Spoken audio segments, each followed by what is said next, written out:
Hello, y'all. How's it going?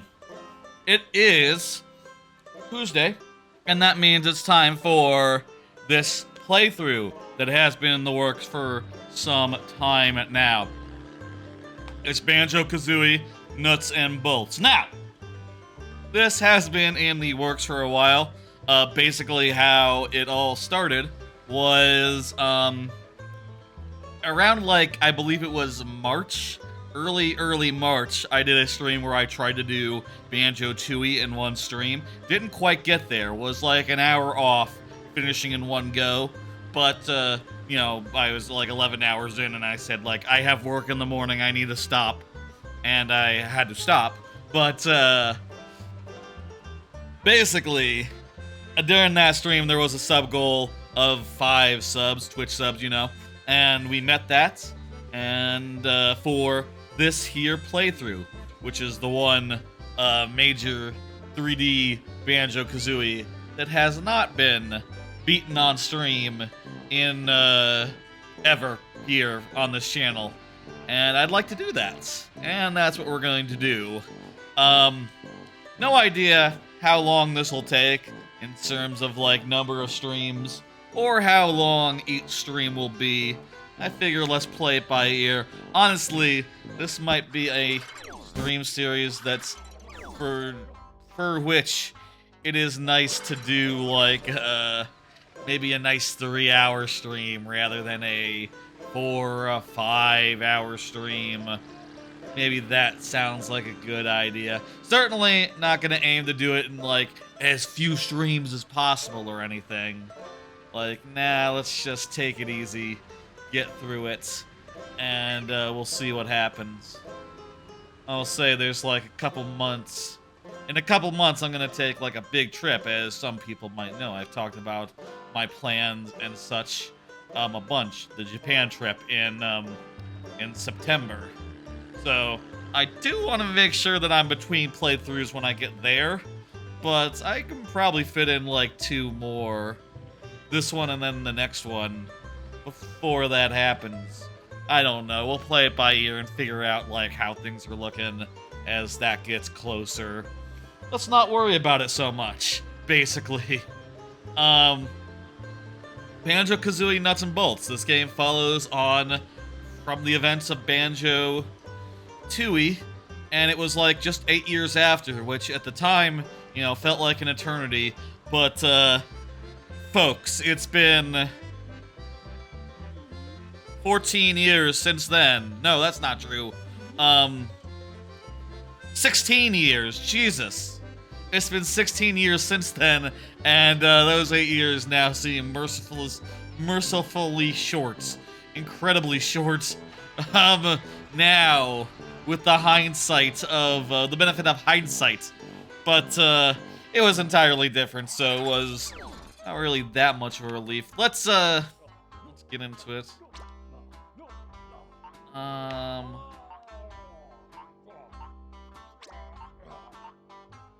gonna start a new game. That's the only choice here. First bummer I'll say is I think it's better when a Banjo-Kazooie game has like 3 save files. But whatever, it hardly matters. I think I did this the last time I played, so it's not a clear save we're getting rid of. Whatever.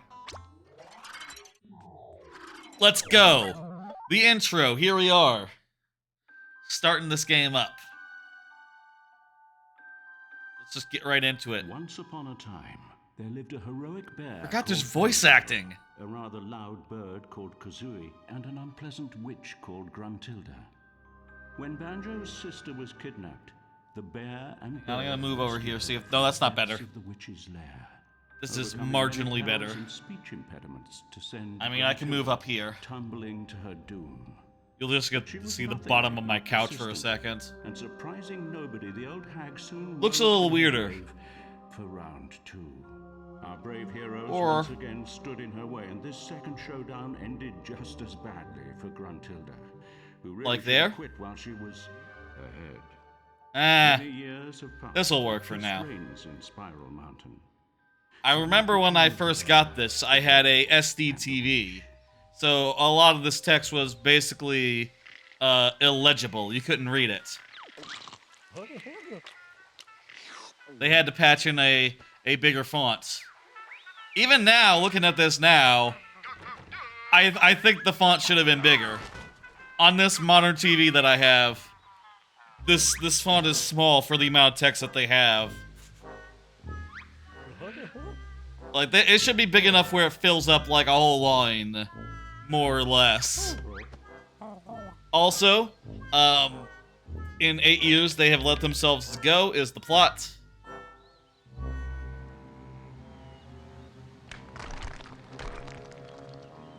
I don't know why she's in the rubble there.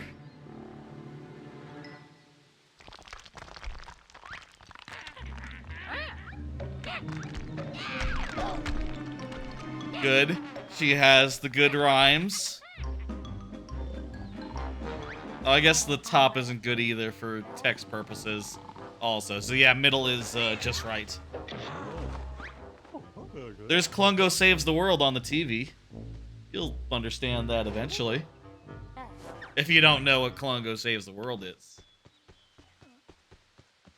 And hey, we're playing. You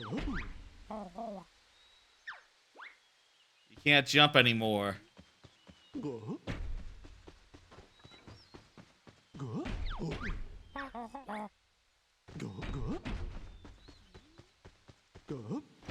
Yeah, I feel like, I'll say,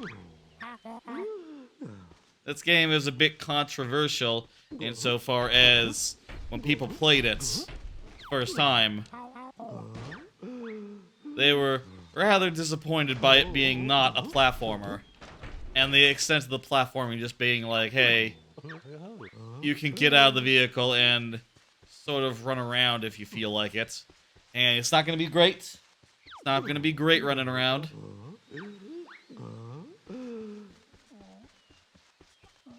And it's weirdly physicsy. But that's not really the point of it. The point of it is, like, building vehicles and stuff. Which, in retrospect, I think it's very funny that, like, Zelda now has made that concept work so well that, perhaps now this game works better in retrospect. That is my hope, going back to it now, is that this is less like, in the view of history, perhaps this will be seen as a odd precursor to Tears of the Kingdom. That's Log, he's the creator of all video games. He has Pong for a face. Yes, including Ghoulies. Ghoulies is good.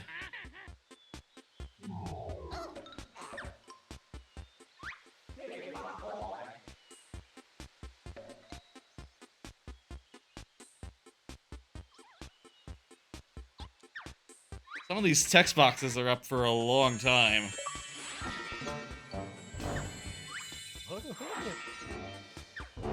Got turned into piñatas and a pumpkin. 1 second, I'm gonna go grab batteries while this cutscene goes. Excuse me.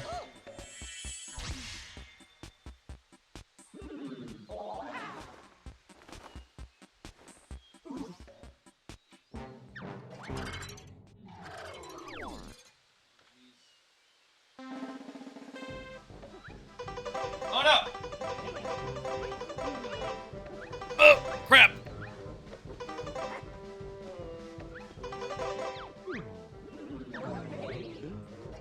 Oh shit, I missed the, I skipped the funny text about like, oh, video gamers, they're not, they don't have the patience to do this anymore. Weird commentary. I'll say, it is true that at the time, the 3D platformer was basically dead. You know, 2008, the 3D platformer was nowhere to be seen.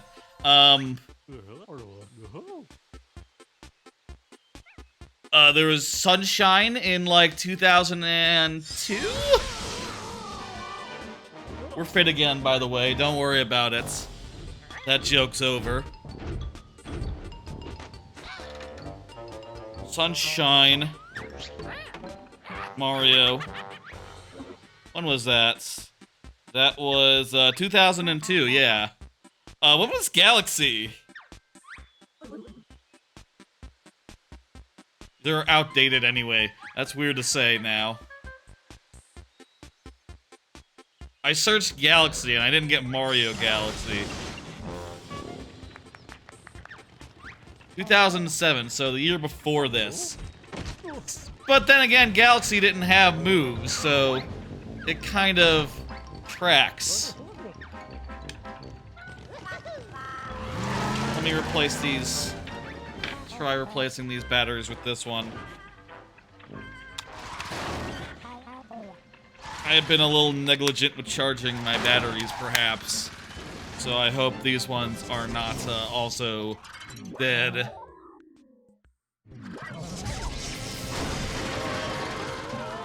So yeah, you drive cars in this one. It's weird.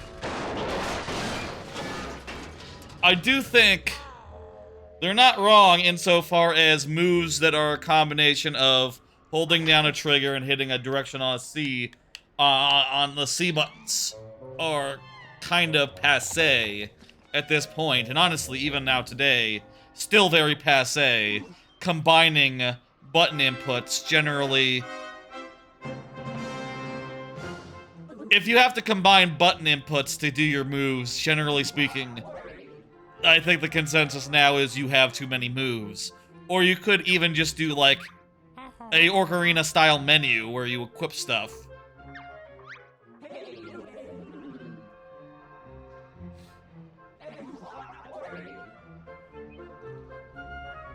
Still, I'll maintain that it was the correct solution for the time.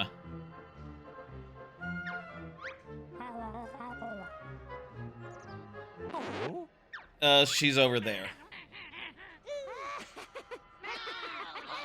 She's got some enemies that are all basically the same.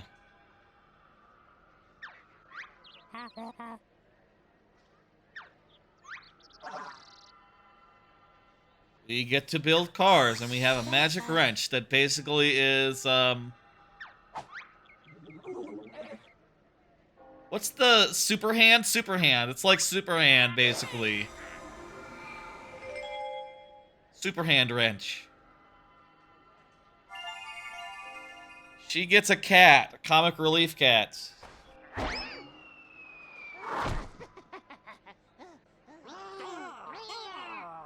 Maybe I'm just being mean on it because I'm not paying attention. Maybe I'm being unfair. But I do feel like this is less funny than the original games.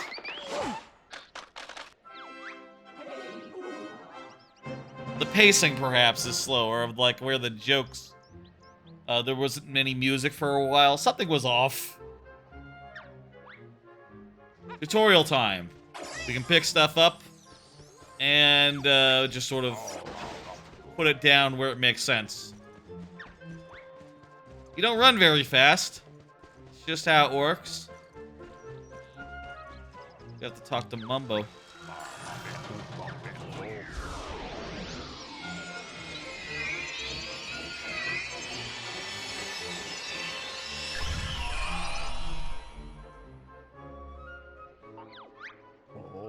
And these are our basic vehicle parts.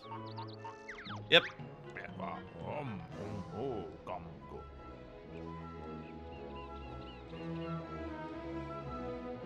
So there's parts all around. We can go get them. And we'll build some vehicles, which, hey, this will be the first one. I know all about how to build vehicles. I wonder if the ones I had in my file are still there.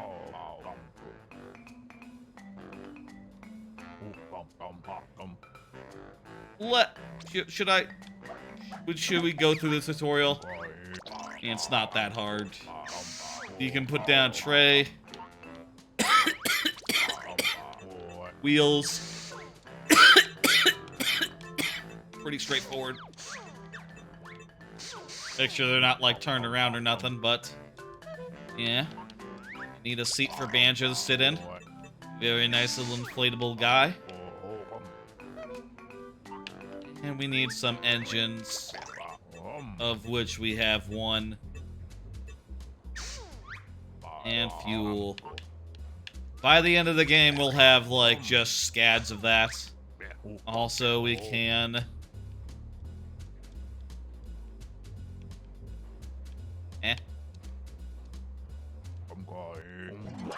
Weird text.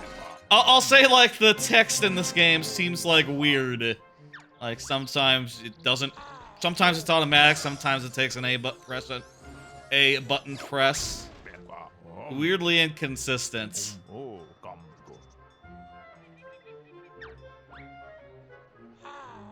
I would like to move back here.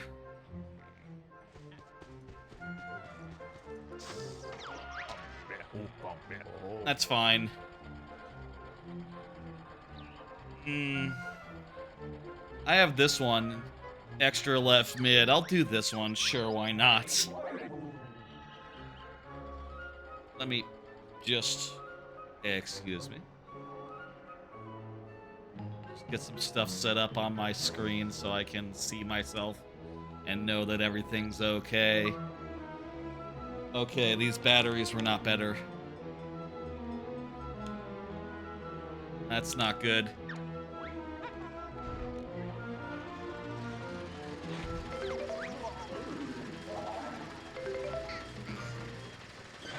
So it notes we can buy stuff, and with stuff we can do stuff.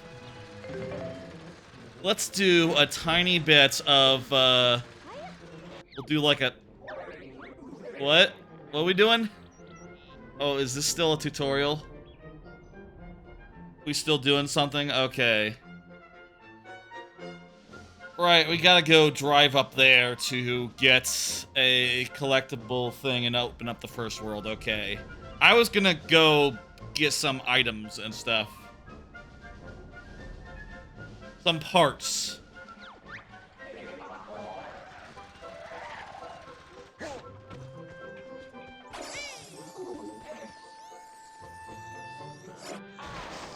Where's the speedometer? Oh, it's the thing going around the outside of it.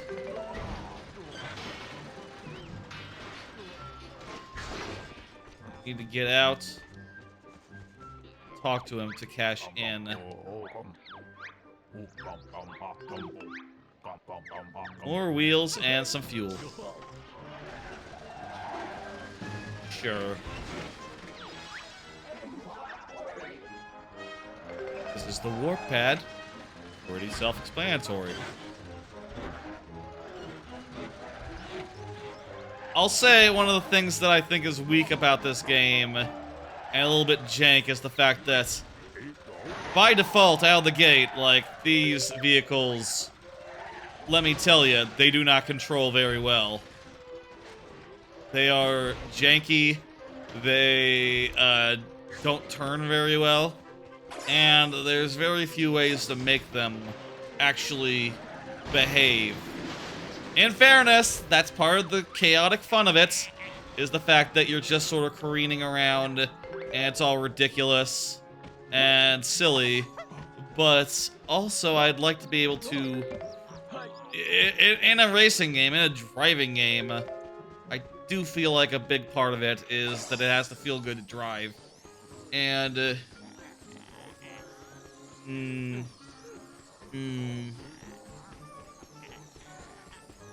I guess just by its nature, it's physics dependent, is what it is. Right, like the physics is gonna dictate how the vehicle handles rather than like the logic of how you would like a vehicle to handle. And this is like the extent of the platforming, is that you can get up on here. But how get up a little further, you ask? I don't know. Maybe there isn't a clear answer to that. Maybe just drop down from above Maybe there's something to climb.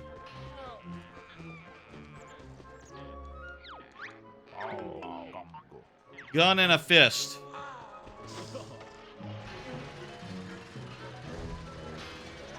Another part of it is to make sure we have to get better tires that are grippier. We have to get more engines so that it can be more powerful. There's a lot of stuff to get. That'll help us out. What the hell is this? That's a lot of parts. Behind this fence here. I don't think we can get it yet.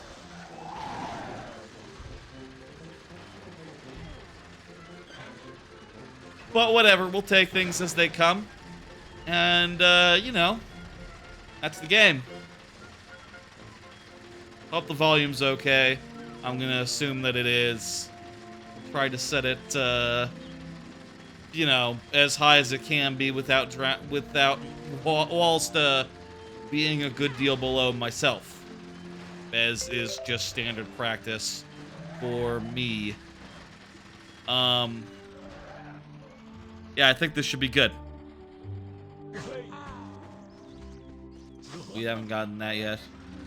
I think there is some stop and swap stuff that should be open since I have like a clear, you know, I have clear game files from Tooie and Kazooie on this Xbox. So all that stuff should be basically automatic. Not sure how that works, been a while.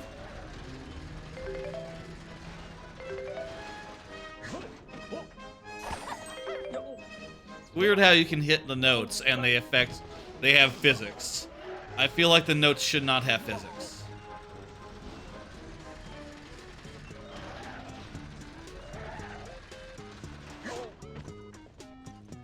Okay.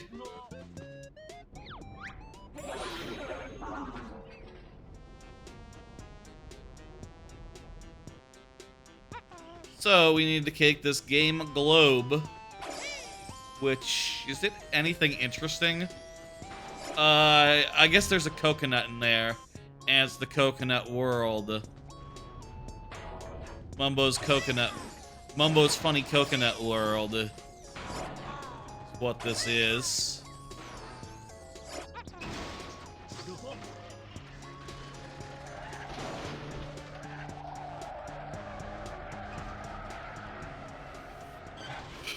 Well,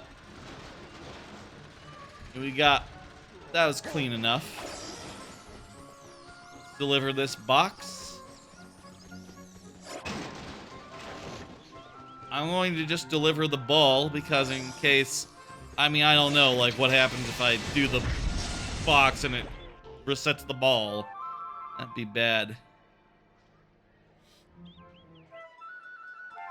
Opens all these doors. Each of these doors requires jiggies to get in. Pretty straightforward. Well, okay. I don't know why it hung there for a second, but that's just what the game is.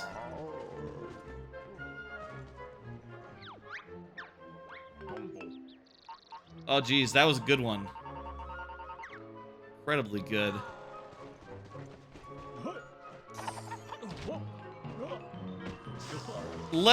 Before we go into this world, let's just wander around a bit more and get some additional items if we can find any.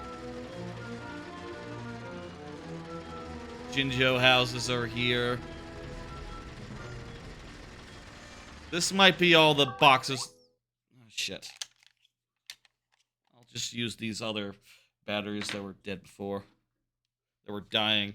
At least they're not already dead.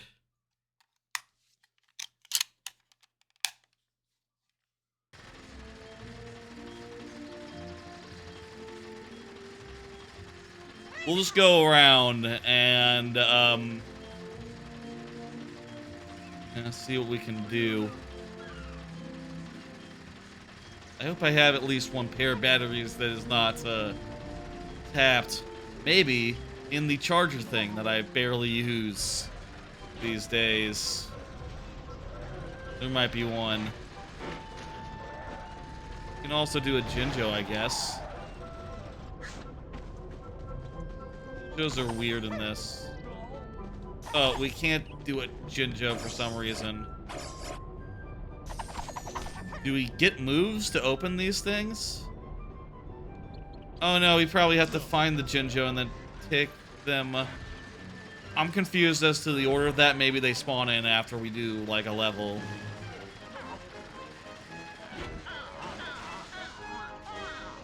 Not important.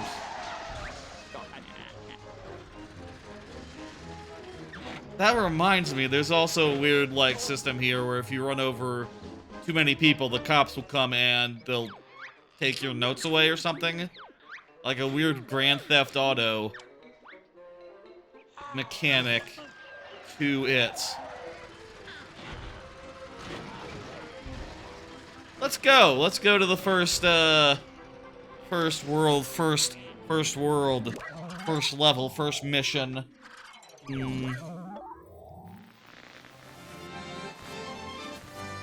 They have, like, weird, like, sitcom television intros here, where all the characters that you already know and already exist are recast as, like, bit parts. Like, oh, Mumbo's the farm owner. Lungo's the farm hand. Very strange. Very strange choice. I do feel like Nuts and Bolts would have been a lot more well-received if it hadn't been Banjo-Kazooie Nuts and Bolts. Like, if they had made this basically themed to 60s television or something... I know this. I think it would have been better well-received.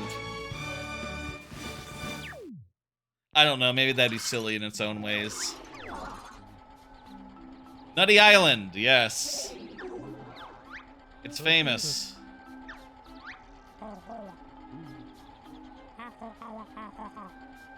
These dialogue lines have way too many words.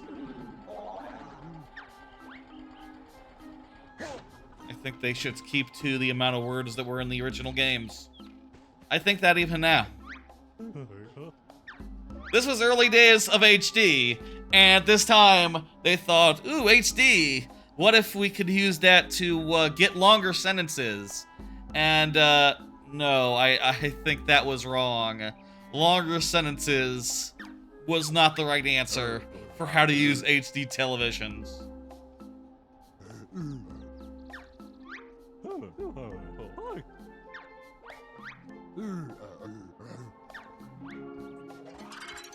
Let's do it, and if we do it really well, we get a trophy.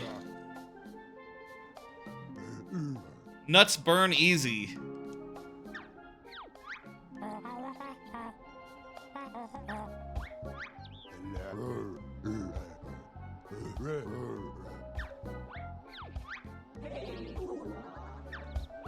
Yes, we get to ride this specific vehicle. Got a race. Let's go. I like the ones more where you get to build your own. That is definitely more fun than Log's choice. We gotta make a straight line for it. We should go for the trophies if we can.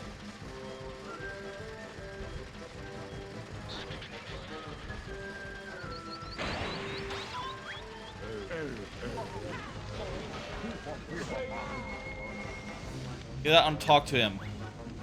Is that it?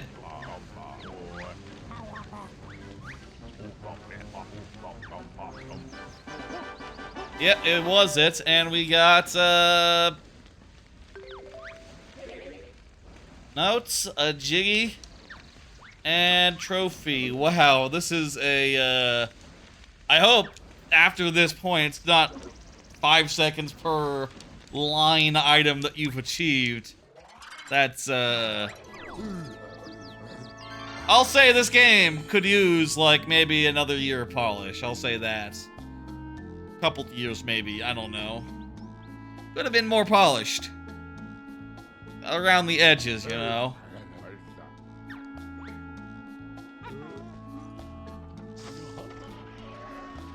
And that's the first world there, and that's it. The weird thing about the worlds in this game is that you go in and there's just like a set amount of quest givers, mission havers, and you talk to them and you do their mission, and that's it. I mean, you can wander around and do Jinjos and notes, but it's not really... It's a little bit half-baked in that respect. Basically, the worlds just serve as places where you can do missions, and the 5 different instances of them are, in 90% of cases, all identical, other than the NPCs and Jinjos that occupy them, which I think is a real missed opportunity. The couple of cases where they mix it up are really good, but, you know, that's like 3, literally 3 instances of a level. Most of them are in the same world, in fact.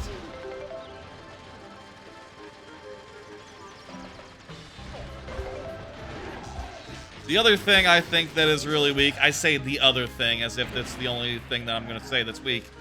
One of the other things is these enemies that just sort of latch onto you magnetically and just sort of are nuisances.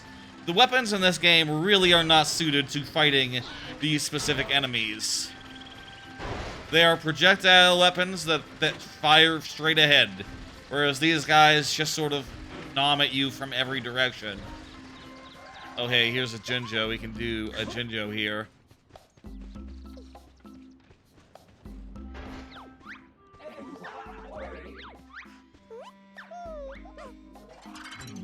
We have the choice to make a vehicle, but we don't have any more engines right now. Oh, okay, hang on.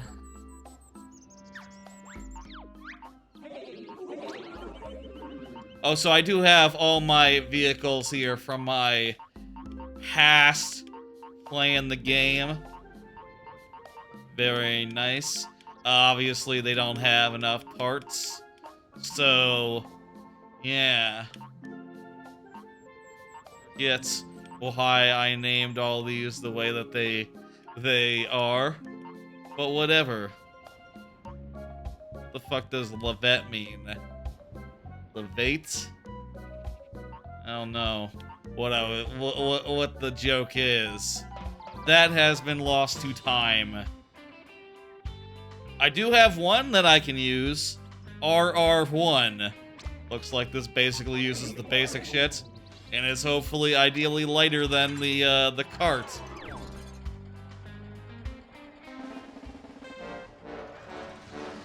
Where are we going? What?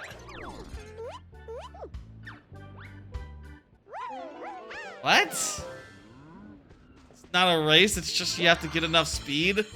The fuck kind of a challenge is that?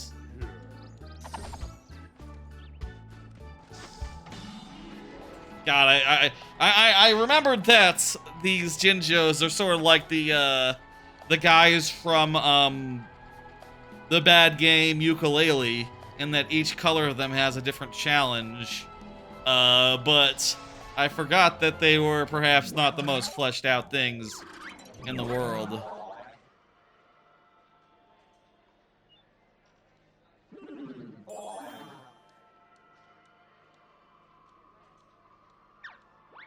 This is perhaps still Tutorial Town. This is perhaps still the tutorial.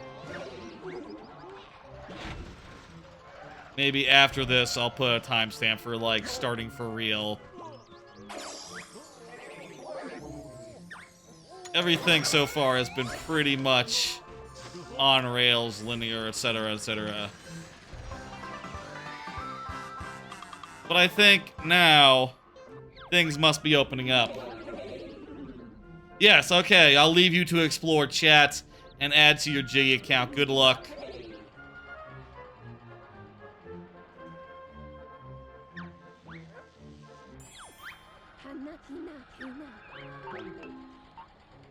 Amba has some stuff for us. And now we can buy things from her. Okay, cool. Game's opening up. as the log just said, we now have our free choice to play the one level that's available to us. Blueprints are worthless, but medium engine, that's pretty okay. I don't know if that's really good, but whatever.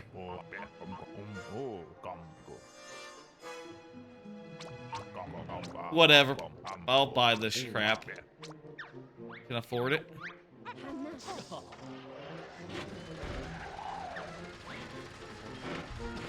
Also, perhaps it is time to... Should we build a new vehicle, or...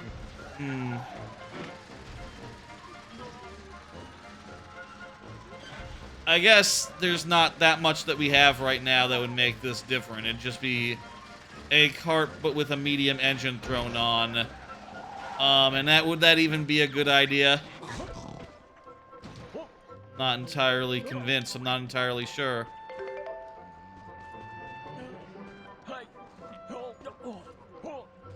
I think also one of the things that really offended people, I say offended, really annoyed people is that, like, there is, like, a small amount of the most crappy platforming imaginable in this.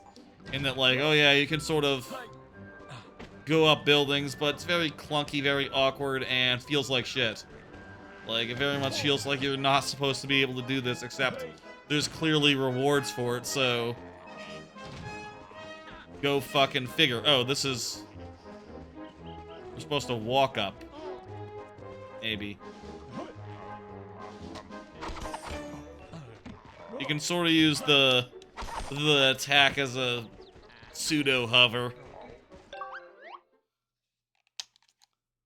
Let me go find some I'm gonna throw to a quick break and find some batteries. Hopefully some that are good. And I'll plug in these into the charger doodle so that they're charging these 4 that are clearly not charged. So my bad. Give me a minute. Alright, that should do. Look at that. The battery meter says it's pretty good. So we're good to go.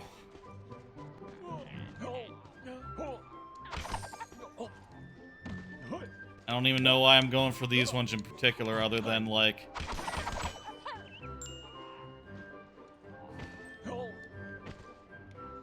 And like, the one mechanism you have for sort of getting like a double jump, sort of getting like a hover, can fuck up the very things that you're trying to collect.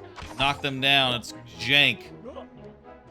There's a lot of stuff about this game that is not, perhaps, ideal. Oh, look at that, though. We got up here.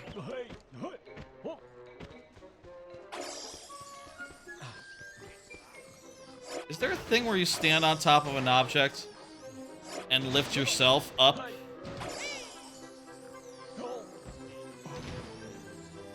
Maybe that's like 2 objects, like you stand on top of one, you stack 2 things, you stand on top of the second thing, and then you lift the thing under both, and that does, that works some magic.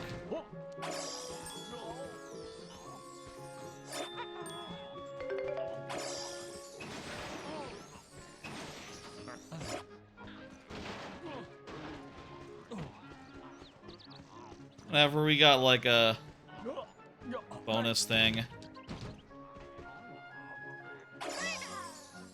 Pick this up and put it down.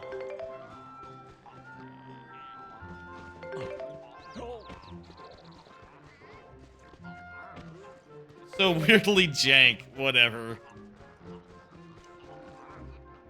Look at that, we should get up there. What's up with that screen? Why is it flickering weirdly? Don't mind. Not gonna worry about it. I hope these 6 parts are really good. Engines or fuels, that's what we're looking for here. Watch this be like something decorative. I thought it had 6 in it. Aerial. And then parts already owned? Wait, what? Is this saying that we already own those parts, so it didn't give it to us? Confused about that.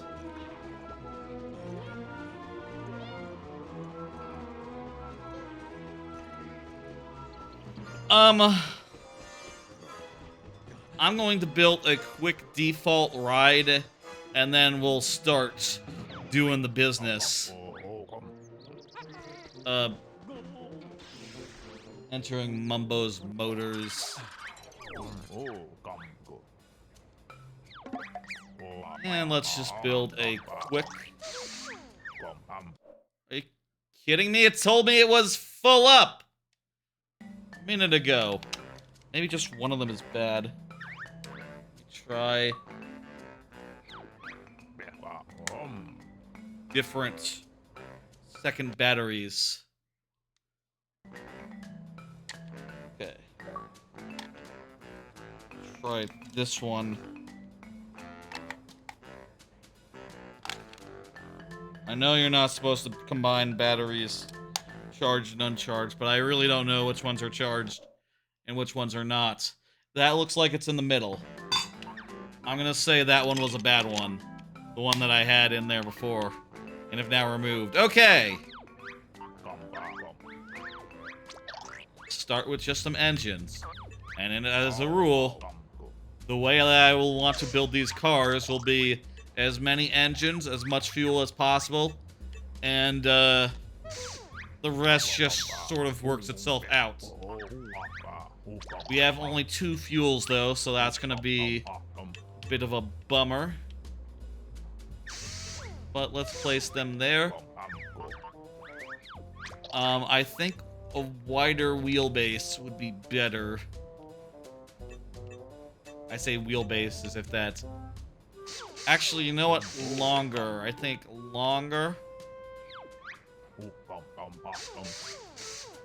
And, yeah, that looks good. Don't need any of that other crap. No weapons, no nothing. I could add spikes. I'm really not feeling it. I don't have propellers yet. I could have a spoiler. A couple of spoilers here. This improves the handling. That would be nice. And we'll add these, mirror here. For luck. I don't know. And, we gotta paint it.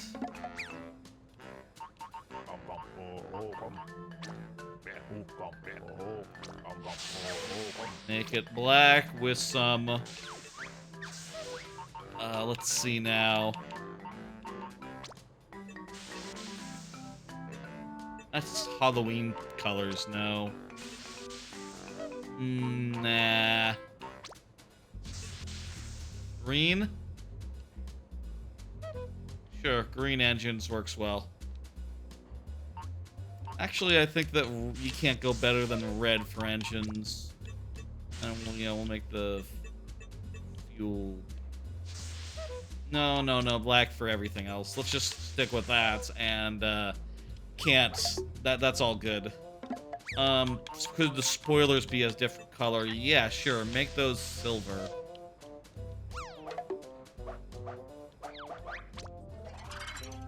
Let's go take it to the testo track. Yeah, this feels a lot better than the basic carts. You know what? I am beginning to suspect that maybe I have dramatically, in previous playthroughs, underestimated the spoiler, because this does feel pretty good to drive right now, relative to virtually any other car in the game.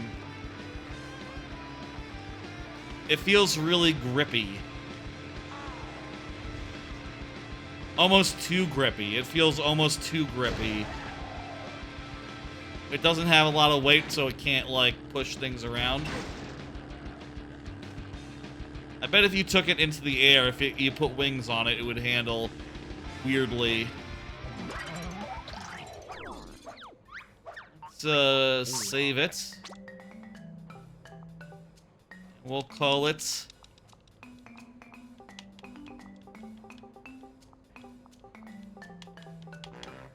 The basic one. I don't know.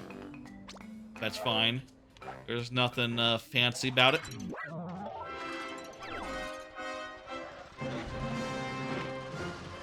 Let's start knocking out Nutty Acres.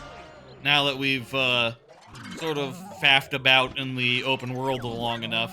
I say the open world, the hub world long enough. Let's just start focusing and, you know, driving around, doing missions and Jinjos and stuff. The minimap has all that information on it. Let's go. Also, I see there's important UI stuff in all the corners, so I guess middle of the screen is where I'll have to be. I haven't had any middle of the screen stuff, or streams where I was middle of the screen placed. I'm saying it weird. I don't think I've done this since I started using a green screen, so, you know, we'll just have to get used to the bottom of my camera being the only non-transparent part. I suppose the side is also a hard edge as well.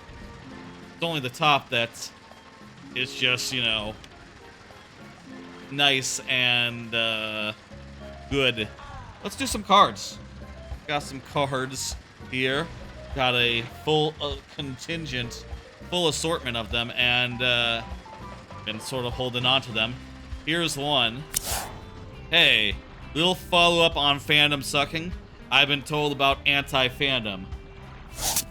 Last stream, I talked about how much fandom was annoying me, you know. Fandom, big wiki, site owner. Basically, every gaming wiki is owned by fandom, and the ones that are not have fandom competition, which is not great considering fandom sucks. You pull it up, they auto-play a video at the top there, and it follows you as you scroll down. There's stuff at the bottom, there's ads in the middle of the thing, and even if you X stuff out, you know, more ads come and take their place. Well, I found out today, the other day, not today, but like last weekend after that stream on Friday, I found out about this thing called anti-fandom, where basically you go up into the URL and add anti before the fandom, and you hit enter, you hit go, and it takes you to a version of that wiki page that has been stripped of advertisements. No advertisements at all, none whatsoever. It's really damn useful, and ever since I've learned about it, I've used it nearly every time I went to a wiki fandom wiki, and goddamn, I couldn't be happier. Would heavily recommend it. Formatting gets a little weird, as you might be able to tell. Looks a little off, a little bit scrunched the text there, but I think that is well worth the upside of not being assaulted with rampant advertisements. Jeez, I'll say, I think that the amount of ads that are on websites these days ought to be illegal. They should have laws that say how many ads you can put onto a page. I don't think it's been this bad on the internet since, like, the heyday of the pop-up. Since pop-up was, like, a huge thing that everyone dealt with on a daily basis. But I'll tell you, fandom wikis are no longer giving me the grief they once did. Oh, that reminds me, I need to change my vehicle to my basic one.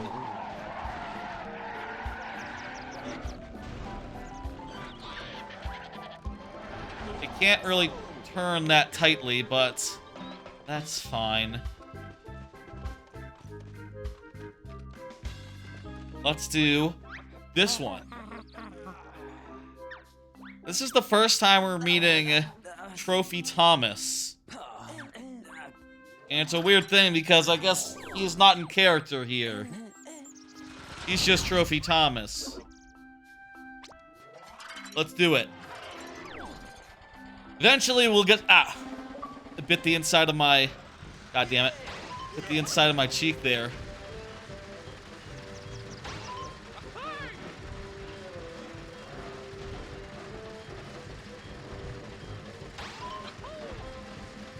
Right now, we have no batteries, no,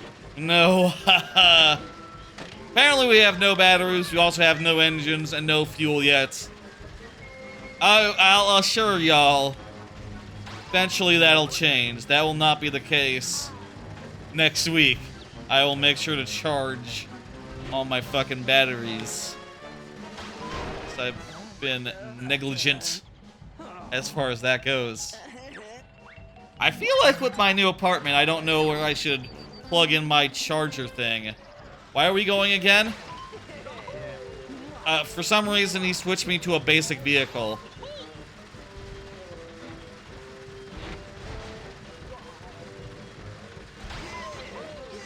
One thing you can always do in these Log's Choice ones, though I don't know if it pauses the race, you can just go into making mode and like strip down the vehicle and you know, build a vehicle that'll go faster. I don't know if it's worth it in this case though.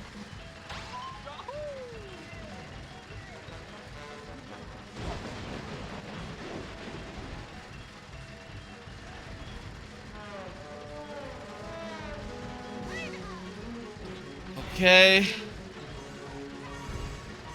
We're running to the edge of the Trophy Thomas situation. If we want a trophy, we're gonna have to finish in the next couple of seconds here, which we do easily. Wonderful.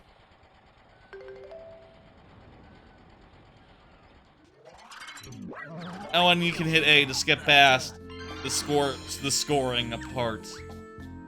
Lovely.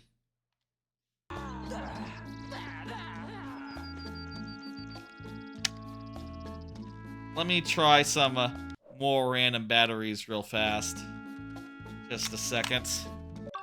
I got them all in my thing here. Just gonna take 2 out randomly and stick them in. I grabbed all the batteries that I had lying around. Okay, it tells us right now that we're good. Most of a battery.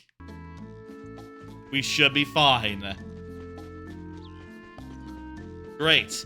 Hey, here's another card. Y'all watch any SGDQ? I've watched a good amount of SGDQ. It started on Sunday. And, I was perhaps most excited about the first run, which was, All Millen's Yoshi's Story. A run that has been submitted for, like, the last 10 years. And has basically never gotten in. And, they had it front lining the marathon this year. And also they gave it a very nice t-shirt, which I did buy on the Yeti, so look forward to seeing me in a shirt with some fruit on it eventually in time, I suppose. Been pretty good so far, I don't know. I'll say, like, I haven't watched that many runs, and some of the runs that I watched, I was honestly just real damn sleepy during and didn't really watch every single moment of so closely. I'll tell you, I was watching, like, Metroid Fusion last night. Man, I was just falling asleep as I was watching, so can't say I really got that much of the experience out of it, but, still, I love Fusion, man. And I'm happy to drop donos during games I like, regardless if I'm really engaging with the speedrun.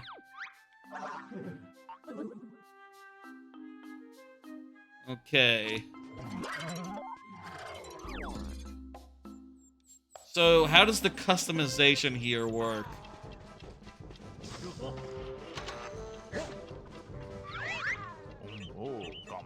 Okay, so it looks like the timer stops as you go into making mode. So if you want, you can be like, fuck out of here.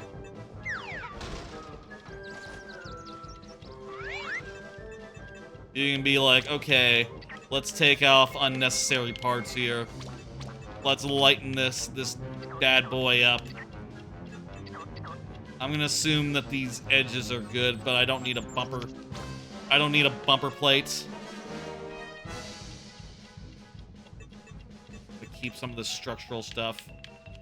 This undercarriage, I think, is be entirely unneeded.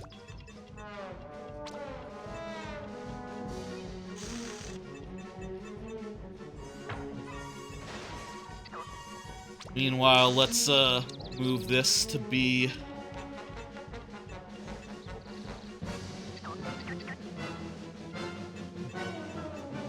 Why is not this working?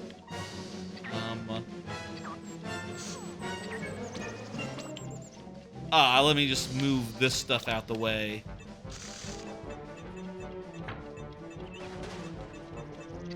Yeah, you can do a good amount of customization of your vehicles, even in Log's Choice challenges.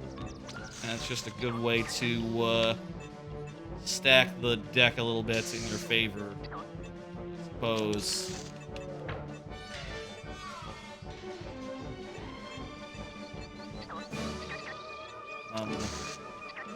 We move this to be somewhere less like, you put it under the vehicle like there. Good place for it.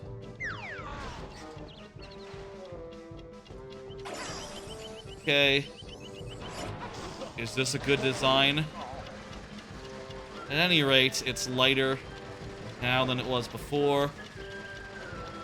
And, I don't think we can get up that hill with our current stuff. We have to take sort of the long way around. Come up here.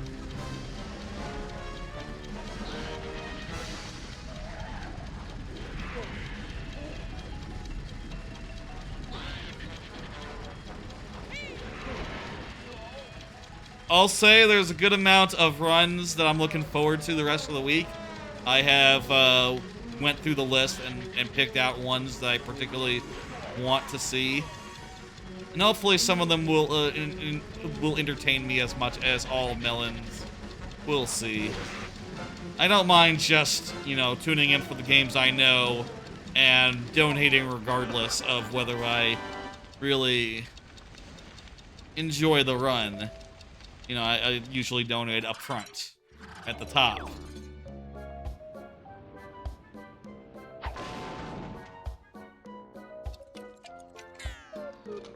It's kind of gonna be a busy week, I'll say. I have a good amount of streams planned beyond this one. There's 3, and one of them is an all-day stream, so... I guess I'm lucky in that none of the July 4th stream... None of the July 4th SGDQ games really looked that interesting to me, so I don't have to worry about, like, missing any of them. It's all fine, but... At least during my plans. But, still gonna be hard to find time for everything I want to do. General terms.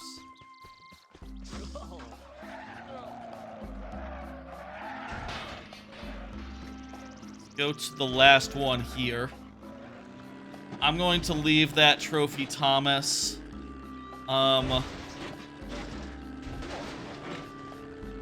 Actually, you know what? Can we just... I was wondering if we could just, like, retry from the menu. Let's give this another try. I want to see if I can do better than that. Let's see if I can build, like, an entirely stripped-down car that is just a carrier, a thing, and, you know, the parts that are absolutely necessary, and see if that gives me the speed that we need to actually do that.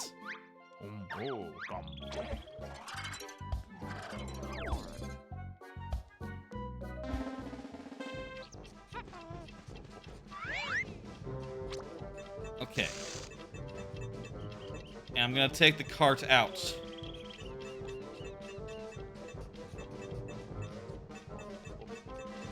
I can't, like, attach it. Okay. Let's take the cart out here. Need Banjo. Need 4 wheels.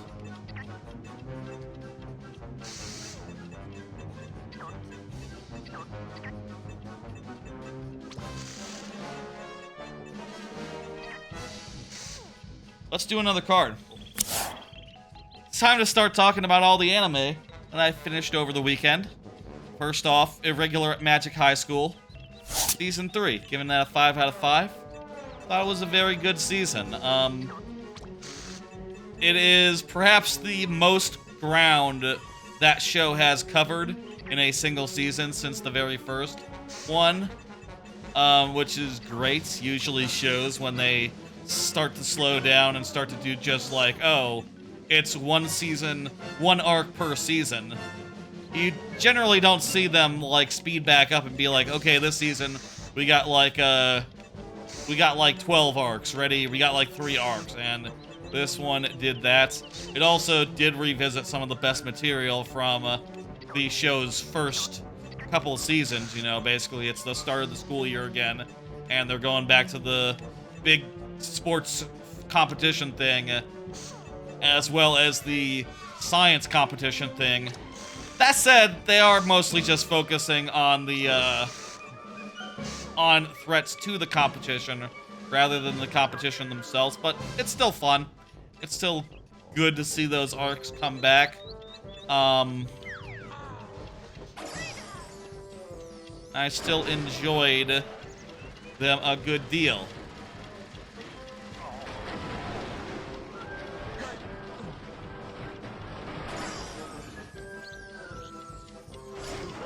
This was maybe a foolish move to come out of it this way.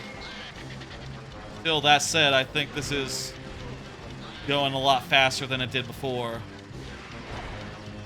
I wonder if you can even ditch like one of the things of fuel and make it just a mite bit faster. That's a interesting thing to consider. The season had new characters. It had some fun stuff. It kind of is a lot of what that show has been up to for the last couple of years, you know, just basically, hey, the characters are kind of fun, the scenarios are ostensibly difficult for them. Perfectly solid season is how I would describe that as, and one that has covered, one that covers more ground than they did previously. We just retry.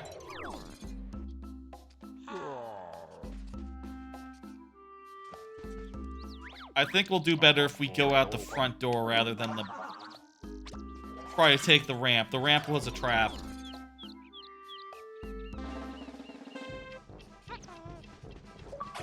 Okay. Son of a bitch! Also, this is clearly not, we probably don't need to move it like, with our magic super hand ability. Probably want to move it in time freeze as such. We can't pick up. Wait, can we pick up this? We can't pick up like the nuke and attach it, right? It'd be nice if we could, but nah, it's not attachable.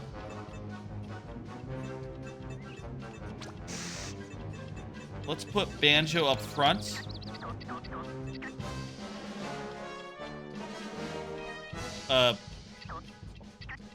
Where's the fucking... Hmm?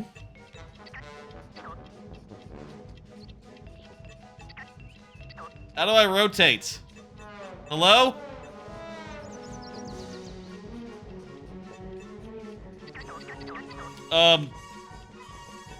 It'd be D-pad, right?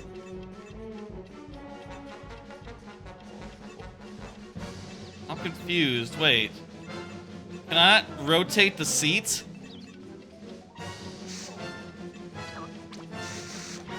That is... Okay, I can't rotate the seat of all things. What the fuck? That's bizarre. Weird limitation of the, edit mode.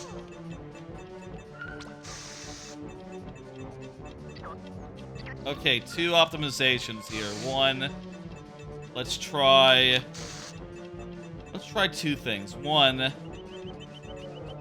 get your wheel down to 1 reel. 2,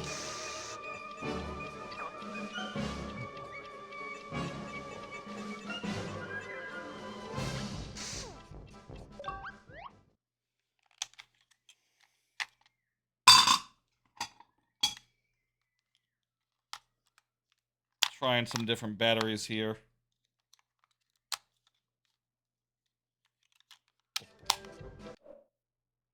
Yeah, it says these batteries are good, so yeah. We'll see, though. I need an engine. I need that engine there. Let's try putting that on. And, yeah.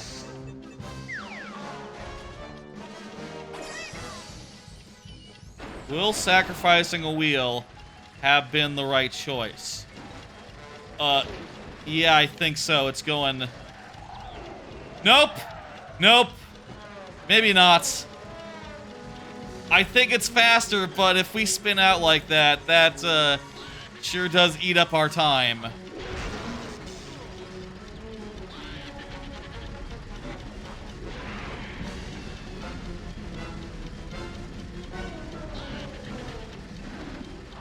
I wonder if we could even go 2 wheels. I wonder if, like, a motorcycle would be even faster.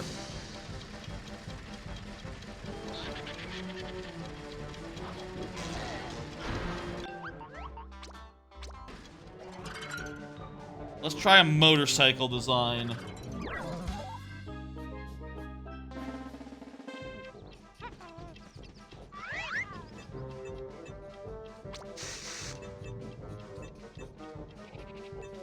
Okay. Take Banjo. Move him.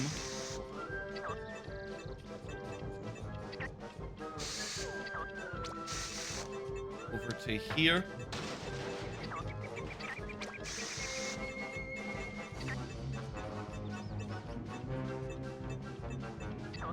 Fuck it, we'll try a motorcycle design. Why not?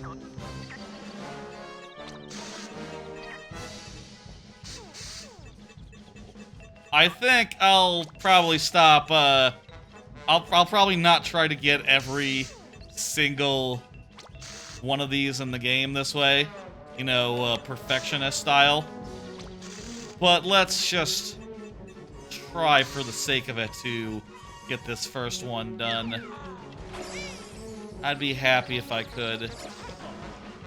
Motherfucker.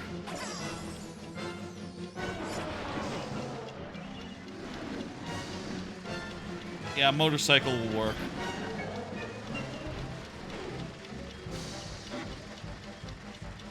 I think we probably already lost enough time from...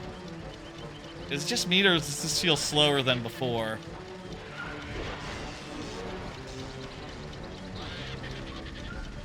Here's another card. I also finished Kaiju number 8. 5 out of 5 with a heart. That means it's top tier. It's an all-time favorite. That sort of business. I think we need to try getting up the hill.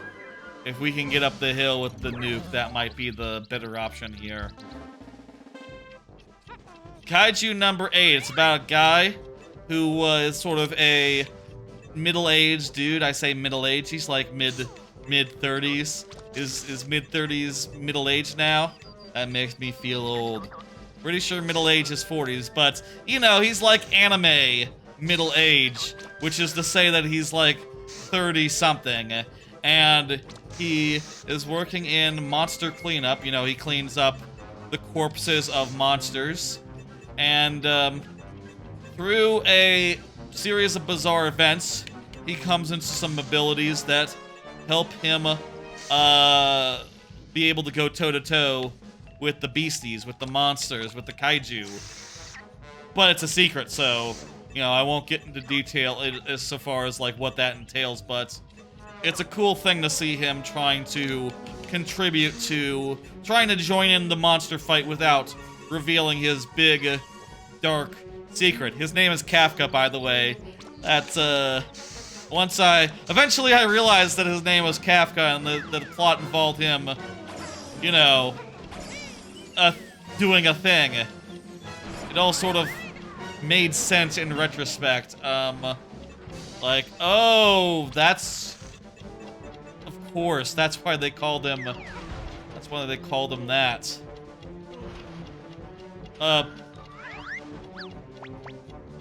Christ.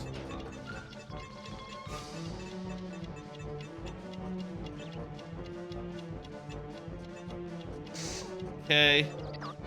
Put that there. Pick up this. We forgot the fuel.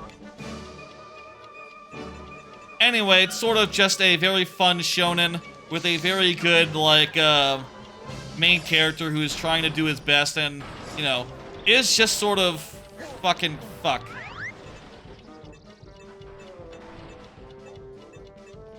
Other than his secret power, which is a secret, he doesn't really have the means to fight monsters.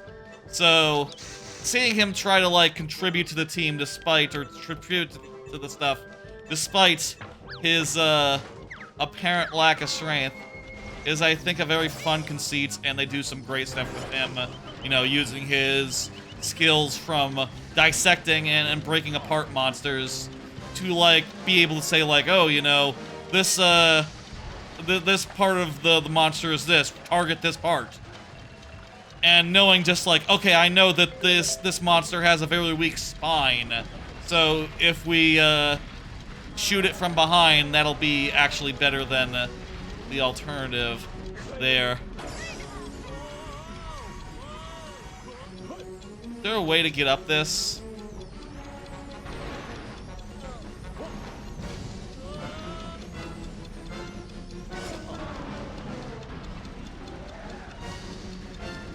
It's a very cool shonen. It kind of reminds me of, like, early My Hero Academia, except, you know, Deku's big, like in the way that Deku has a big secret throughout throughout most of My Hero Academia. It is the same case in this, where dude has a big secret, and seeing him juggle, like, being cool and impressive versus, like, saving lives versus, like, whatever the fuck is great. It's very fun, and when the action really kicks off, and when he does use his ace in the hole, it's fucking beautifully cool. Wonderfully good. I think it was one of the best, I think it's probably the best use of kaiju I've ever seen in fiction. Probably like the most, my favorite kaiju-based product, I guess, is how I would describe Kaiju number 8. It's a good time. It has, like, some fun, weird... The monsters are all very appropriately very monstrous in weirdo ways that are all wonderfully good. Whole package. 5 out of 5 with a heart. Top tier. Yeah.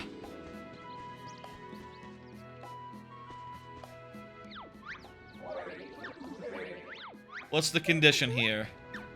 It's a race. I'll use my basic vehicle.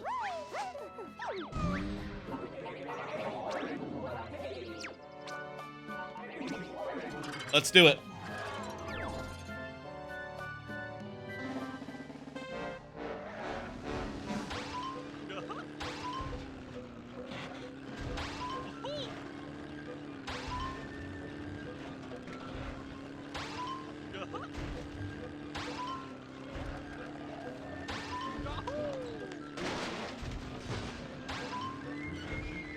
Pretty straightforward. You just drive through the rings.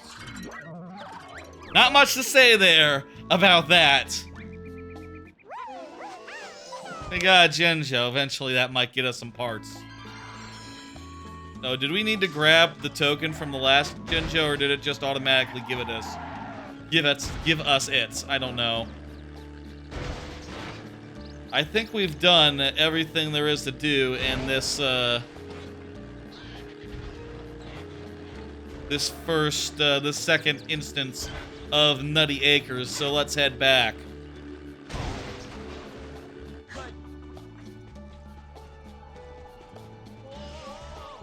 And, in Showdown Town, all we gotta do here is pretty straightforward. I think right now all we can do really is deposit these jiggies. Come on. Deposit these jiggies. Deposit these jiggies in the jiggy bank. And then, that opens a new thing. The text is not important here. Oh, we also opened a new world. This is a Grunty level next, so let's, I am going to go cash in that orb, but let's get that, oh, wait, dude. Let's do Grunty next. Let's do that Grunty mission, and then we can see the second world. This point early game, I'll say, it's... How are we doing on battery? Battery's fine. Good. These batteries are probably okay.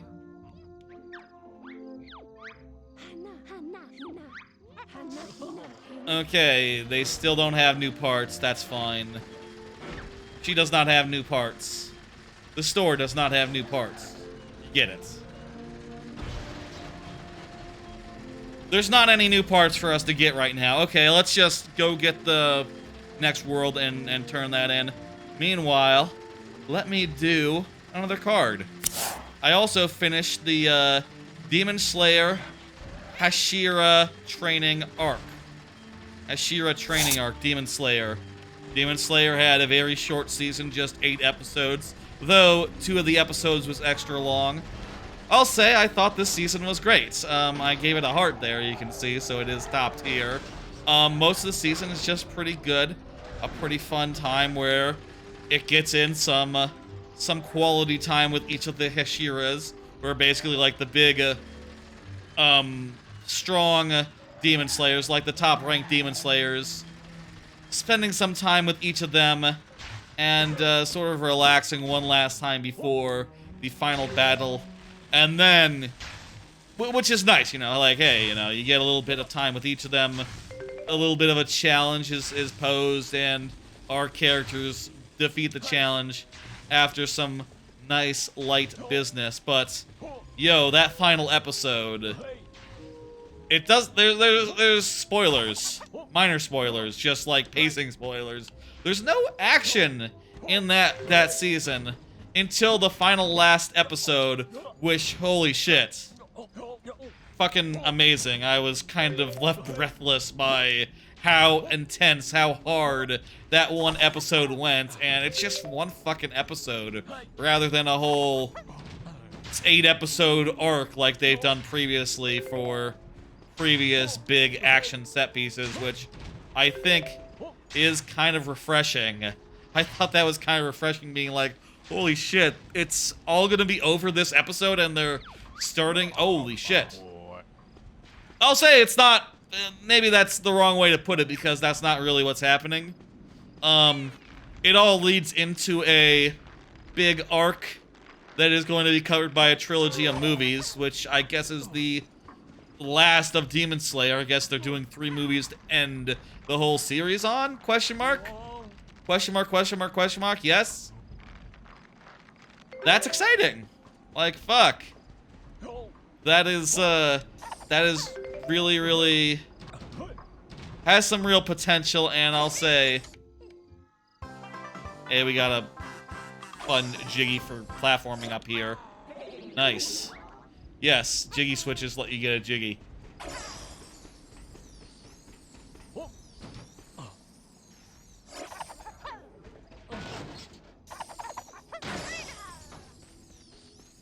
Ooh, I'll say, they do a great job of just really getting me in the mood to go see that movie whenever that movie comes out. Like, that was just some top-tier action and some real cool dude shit. I cannot wait for them to bust out some even more cool dude shit. Like, whenever that movie hits, I will absolutely be there. I hope it's day and date in theaters. You know, I hope it hits, American theaters at the same time it hits Japanese theaters. That would be most ideal. These are just aesthetic things. Wait, it's occurring to me I might not be able to go over where that, Oh, yes, I can. In fact, there's this whole area that I haven't really went into, despite it all being open. We should do some collecting here before we go fight Grunty. Hell of a season of Demon Slayer, top notch. Just like I appreciate very much that they got in all this nice slice of life business right before the end of the series. You know, it seems like from here on out there's no time for a slice of life. You know, we passed the point of no return with that series, and I really would have appreciated if My Hero Academia had done the same thing. Had like some extra good slice of life stuff right before it went into Endgame, but it has not taken that opportunity, unfortunately. Also, I'm really confused about MHA because has the manga of that ended yet? Because it really seems like it's all the anime is in Endgame, and well, if the manga hasn't ended, how is the TV show gonna end? It's clearly not this season. I'm very concerned about how they're gonna pace out the end of that that crap. MHA. For Demon Slayer, no concerns whatsoever. A trilogy of movies. I do wonder how each movie is going to feel like its own thing, you know? I hope that it's not just like they fight for 2 hours and then they say, okay, come back in a year and you'll see the next quarter of the fight, the next third of the fight. And that's probably what it's gonna be, but I hope that there's like a single demon that is most of the first movie. You know, maybe the one with, I'm not gonna go into that much specifics, but the one playing in the Koto, I hope that maybe that is like the focus of one movie, and then the next movie. Not knowing the source material at all, I have no idea how they're gonna like break that out, but hey, you know, Mugen Train was super good and super highly successful for them, so I have faith in them, I guess. The best multi-part movies are ones like Endgame and,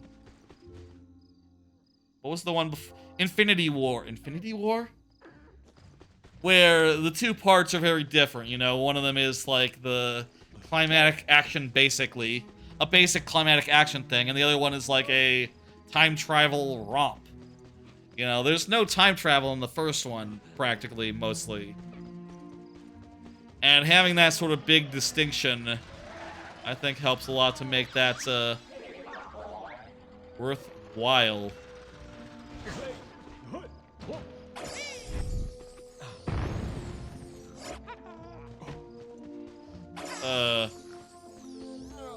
Why can you move this?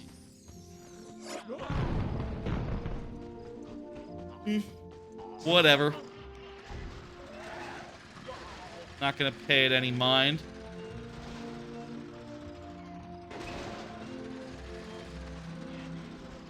This is for the other world.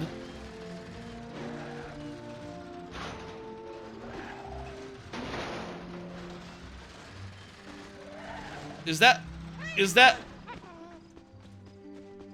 That's Mr. Ribs. That is Mr. Ribs from Grabbed by the Coolies. I like the... Rare with their Easter eggs. They're good. Good Easter egg. I noticed that. Let me see if I can get that one up there. But other than that, I think we're good on jiggies for now, or on parts for now, on stuff for now. We'll go fight Gruntilda.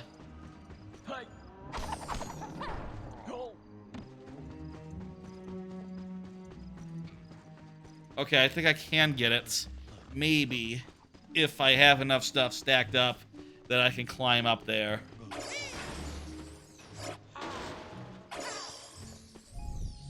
That's too heavy to put on my car. Let me drive up there. This might be a thing that you're ideally meant to do with the with an ability that we haven't got yet, but let's just try to do it with these boxes stacked up.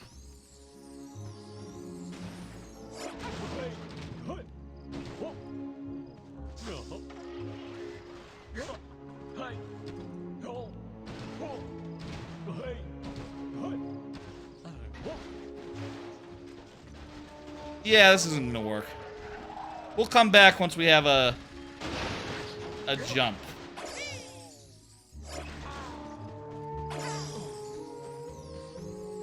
Let's cash in these parts, and then we'll go fight Gruntilda. First Grunty battle. And then we'll probably move on to the next world, because it's gonna start getting into intermediate trials and missions in Nutty Acres, I think, after this point. And we're gonna want to come back for that. Oh, well, actually, I guess it depends on how many jiggies it requires to get in, how intermediate it is. Hey, we got a small engine. That's fantastic. That's beautiful.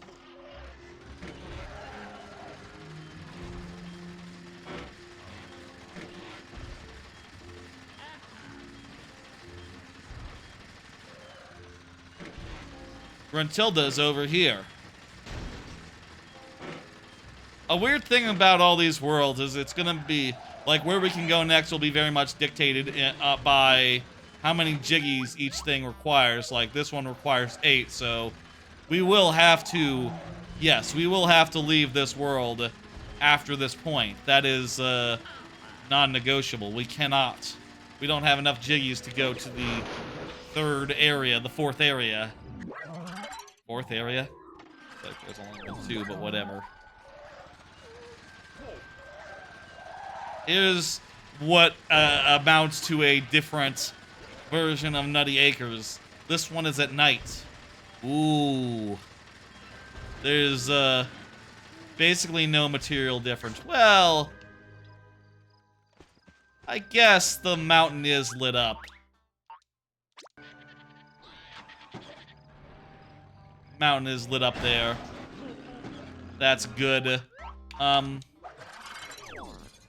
Quick like, let's add more power to the vehicle now that we have a second engine. Add it between the wheels like that.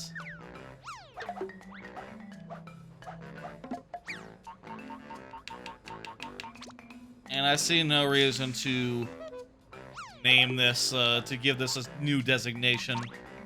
Let's just save over basic 1.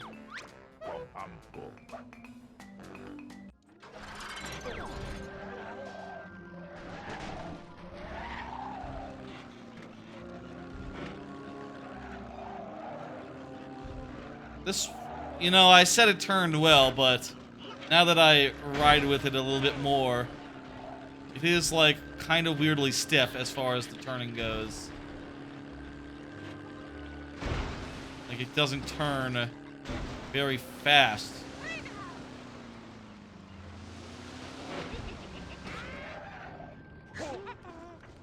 Alright, there's Grunty. Hello, Grunty. We doing, like, a race? What's the deal?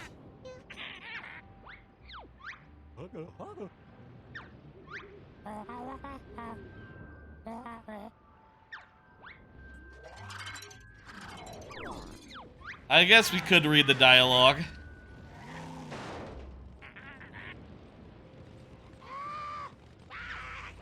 I mean, they did go through the trouble of, like, rhyming this and all that. If Grunty gets their hand on that nut, she'll be unstoppable.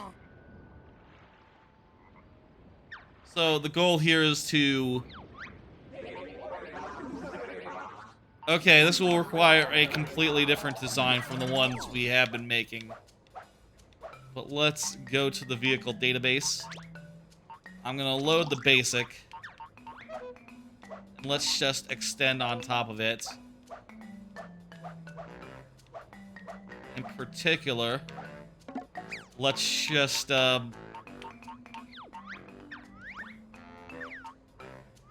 okay.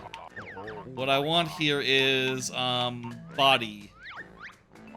We got all these cubes. Let's just sort of,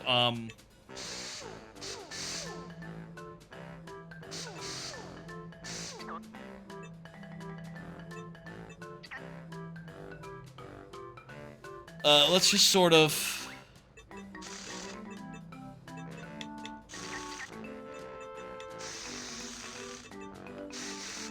Let's just sort of,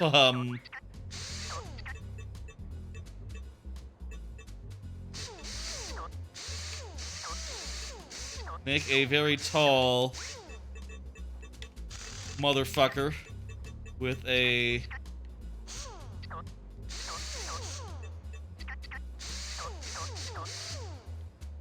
Like basically like a giraffe car. With one fused solid forward leg.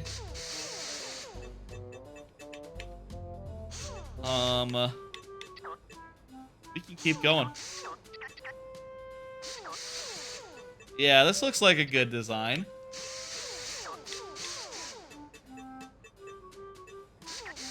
Probably make that solid. And, well, if it is to be strong, probably needs to be connected.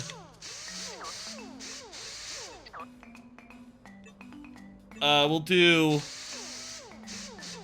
2 more layers.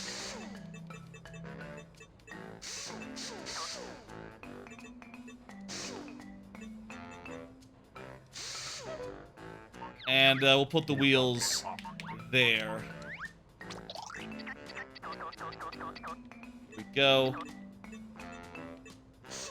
Perfect. Oh, this is gonna be perfect. And it's got all the fuel, right? It's got all the power. Good. Okay, now we need some protection. We need some bumpers. I have 4 of them. Is that gonna be enough?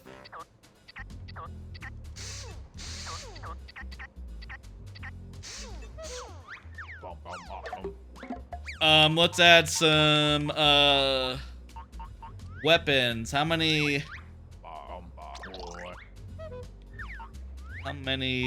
spikes do I have?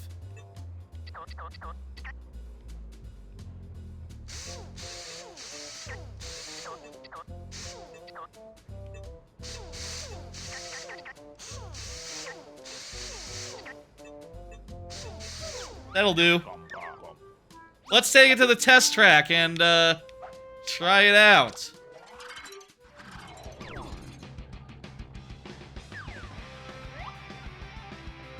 Look at us. Aren't we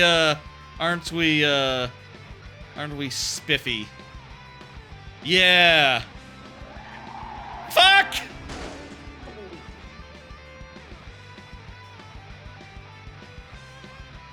It tipped over really easily.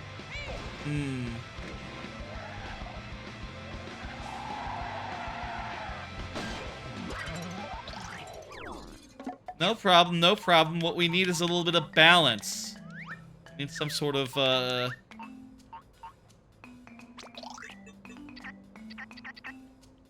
What if I took a spoiler? This might sound dumb. But what if I put a spoiler, like spoiling sideways? My theory is that it'll sort of put some force, some lateral force on it, and it'll be more stable.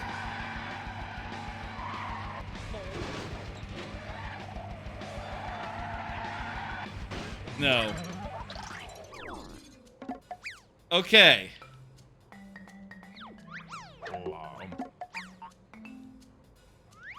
Let's modify vehicle here.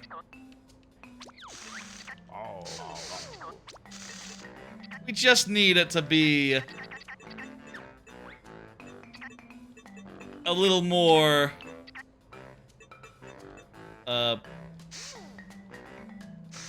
get rid of that. We just need to put these off to the side a little bit. Make it a little bit more wide. That'll be the problem. That'll be the solution. Once it is wider, we'll be able to stand up more better. We could also add more wheels. I have more wheels. Oh yeah, this is working.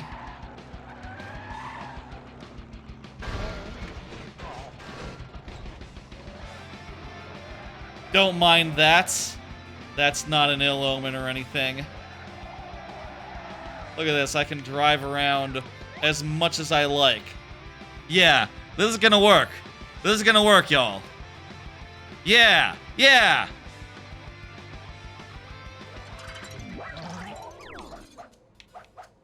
Let's save this. We need this. We need this.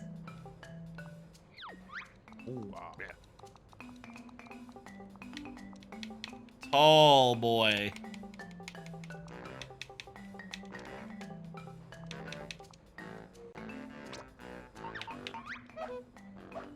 I should have like a naming scheme based on like grade or something, or like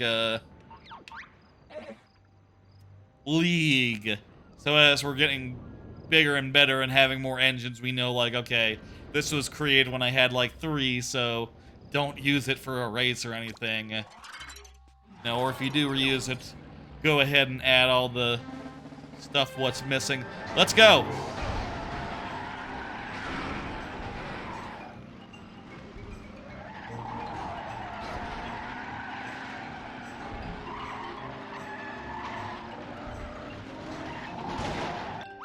Our one weakness, she got away. She drove in a straight line. Let's try that again. Hello, True Bucket, how's it going? We'll ram into her real fast. Okay, ready? Yes!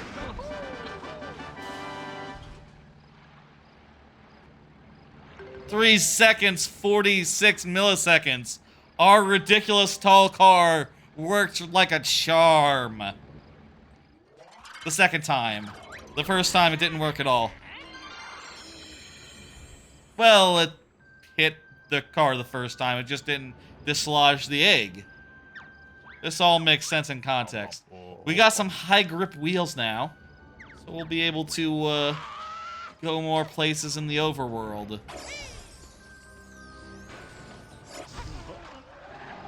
Wonderful.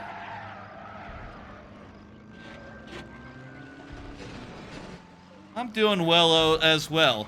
Hey, here's another card. I finished Sound Euphonium Season 3. 5 out of 5 with a heart. Fantastic final season of Sound Euphonium.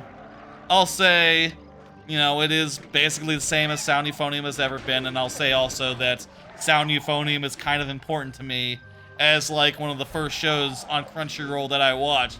Back in 2016, when I subbed this Crunchyroll for the first time, Sound Euphonium was one of the first shows that I discovered.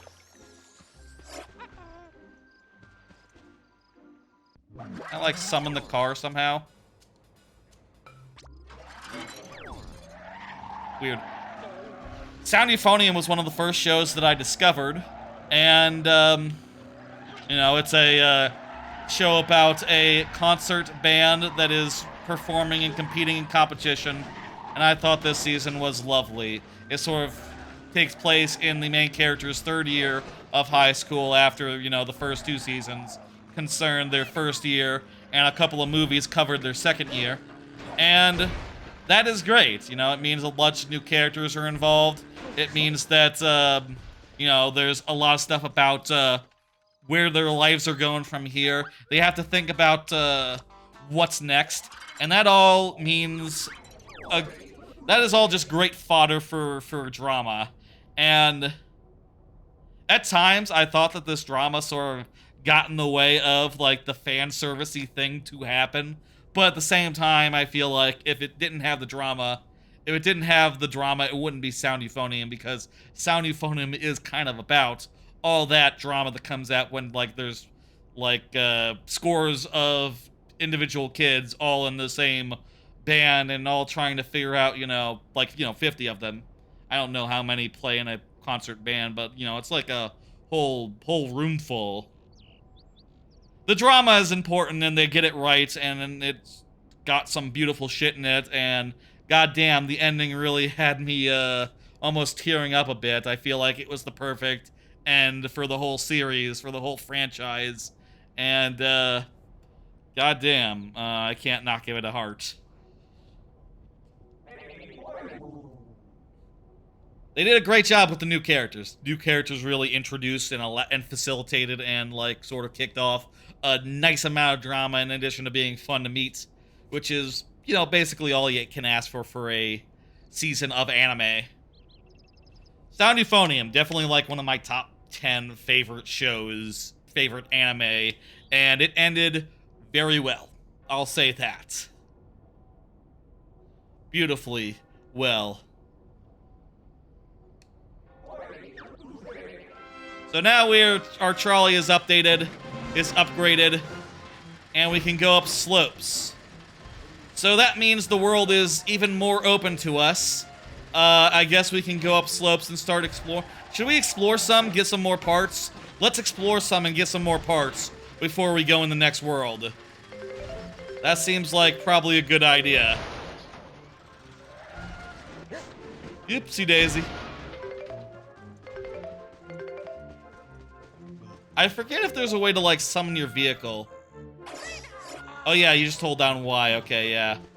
I'm not sure if it'll bring it to us or if it'll put us back on the ground, so I'm not gonna do it right now.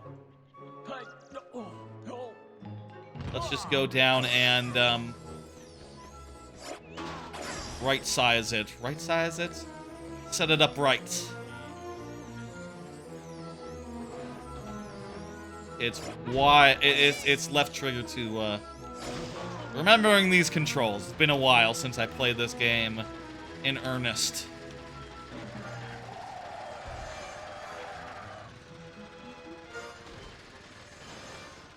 There's like one more anime that I finished over the weekend. One more? Yeah, that's right, one more. I'm remembering now. I am thinking back and recalling. And let me also just double check just in case I forgot to make a card for one, which if I did, oops. But I'm pretty sure I got them all. Let me look at my list. Double check it. Irregular, Kaiju, Demon Slayer, Sound Euphonium. Yeah, one more here. Go-Go Loser Ranger, also a 5 out of 5, also a heart. The basic concept of Loser Ranger was that it's about it's set in the world where, these monsters, right? It's set in a world of, like, rangers, like Power Rangers, that sort of deal. Where every Sunday, aliens attack, alien monsters attack, and it's a whole spectacle. It's like sports entertainment to this world. But also, it turns out the monsters are super duper, like, not in control. They're not actually out to get anyone, just they have been cajoled by the Rangers into perpetuating, like, a farce of a show. It's all a stage thing. It's all phony. And it's kind of degrading because every week they have to appear and they have to take the loss and make the Rangers look good. They are really sick of it, and one decides to use his shape-shifting ability to infiltrate the Rangers and try to take them down from within. Great concept, and gotta tell you, like, this show has, like, the most twists I've ever seen in an anime. I think it, like, has the most surprising and constantly entertaining plot in just so far as, like, yeah, every episode stuff is happening and you're going like, holy shit, what the fuck? You know, there's twists, there's like characters see through his cover. You know, there's like constant just like big things that are happening to upset everything. There's unexpected allies. There's like weird things where like the status quo just never stays in place quite as you would maybe think up front, which is just a lot of fun and you know, just keeps you really engaged, keeps you really hooked. I do think I would also say similar things about Kaiju number 8. I do think Kaiju number 8 is in general a little more like, oh, we got wings. It's like better in a lot of ways, you know? But it is unmatched insofar as like the places the plot goes, the unexpected windfalls, the huge fucking obstacles that just come out of nowhere and make you go like, holy shit. And you know, I gotta emphasize that this dude is way out of his depth, you know, this monster. He is completely outmatched. Even the lowliest recruit can beat him in battle, so he really has to rely on deception and deceit and his regeneration, his tenacity, you know, his ability to not die, pretty much, and his shape-shifting, which is very convincing. But at the same time, you know, it doesn't go well. Most of the time, complications occur. He has this thing on his feet, and that's just very exciting and good. Would highly recommend Go Loser Ranger.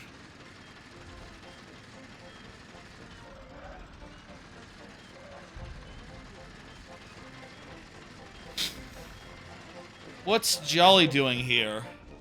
I forget what Jolly's deal is in the overworld. He has a black market. Big banker? What? What the fuck is this shit? I'll buy one of them. I don't know what that means. A G with a glow?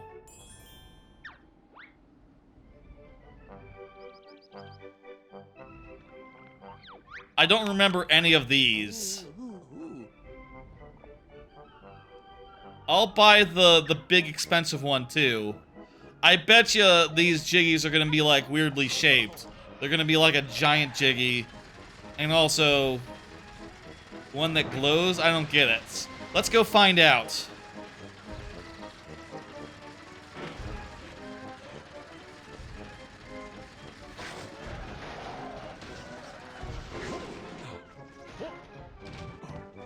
What's this? Why can't I turn it? Okay, not gonna worry about it.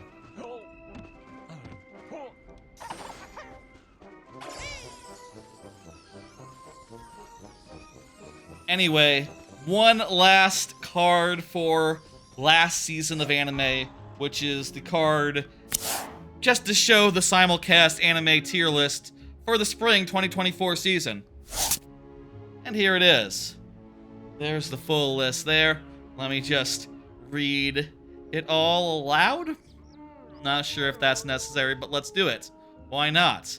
S tier, Delicious in Dungeon. I was reincarnated as a 7th prince so I can take my time, perfecting my magical ability. Kaiju number 8. Jellyfish can't swim in the night. A salad bowl of eccentrics. Windbreaker. Grandma and Grandpa turn young again. Go Loser Ranger. Sound Euphonium 3. Demon Slayer. Hashira Training Arc. In A+, I have Haikyuu, The Dumpster Battle. That's the movie that came out this season. I'm counting that as part of the season. Konosuba, Season 3. My Hero Academia, Season 7. Studio Apartment, Good Lighting, Angel Included. And Train to the End of the World. Under A, Mysterious Disappearances. The Irregular in Magic High School, Season 3. As a reincarnated aristocrat, I'll use my appraisal skill to rise in the world. An Archdemon's Dilemma, How to Love Your Elf Bride. And Laid Back Camp, Season 3. In B, Whisper Me a Love Song, The Many Sides of Voice Actor Radio, Urusei Yatsura, Season 4, question mark. It's sort of Season 4/3, but Season 4 is the half that was this score. Whatever, you get it, it's fine. It's the new season of Urusei Yatsura. I'm putting that in B. I feel like it improved a bit this season. Spice and Wolf, Merchant Wheats, The Mize Wolf, and Spy X Family Code White. That's the Spy X Family movie. I'll say Whisper Me a Love Song has not finished yet. Its last 2 episodes got delayed. It probably won't affect the placement, I would bet. And under C, I have Unnamed Memory, Bartender, Glass of God, and That Time I Got Reincarnated as a Slime, Season 3. There's the tier list. I put a lot of thought into the ordering of things across a season, and whether things get a or a B or a C. And also, by the way, for reference and shit, that all basically correlates to 5 stars, 4 stars, 3 stars, and S is 5 stars, but with also in the favorites list, you know. That's how that all works. If you're curious, like what all these numbers mean, what these tiers map to as far as those things go, it's pretty straightforward. Let me put my my preview monitor back right. I had to move things around so I could read off it. Don't mind.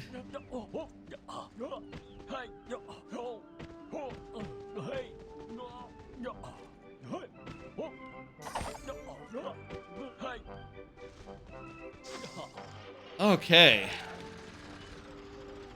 I don't know that I can get up there, but I can absolutely get this one. Go do that.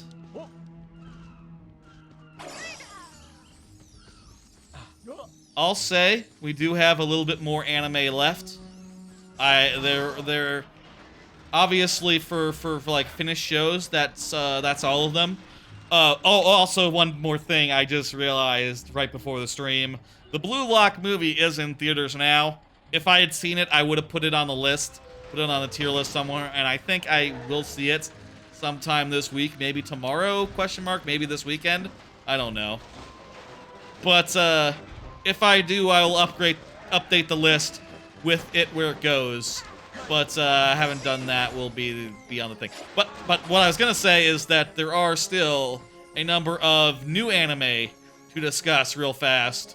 I will say though, there have been 3 since the last stream, and yeah, I didn't like any of them, so they're all gonna be very negative. Insofar as it's basically just gonna be me saying like, yep, I watched that. This is what it is. Here's how it's bad.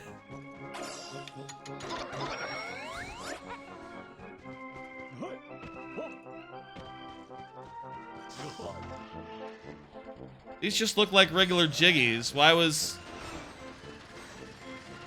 I guess that's fine, but whatever. Don't mind. I'm fine with that. Let's explore some more. We'll explore some more, and I'll tell you about these 3 anime that started that you probably shouldn't bother with.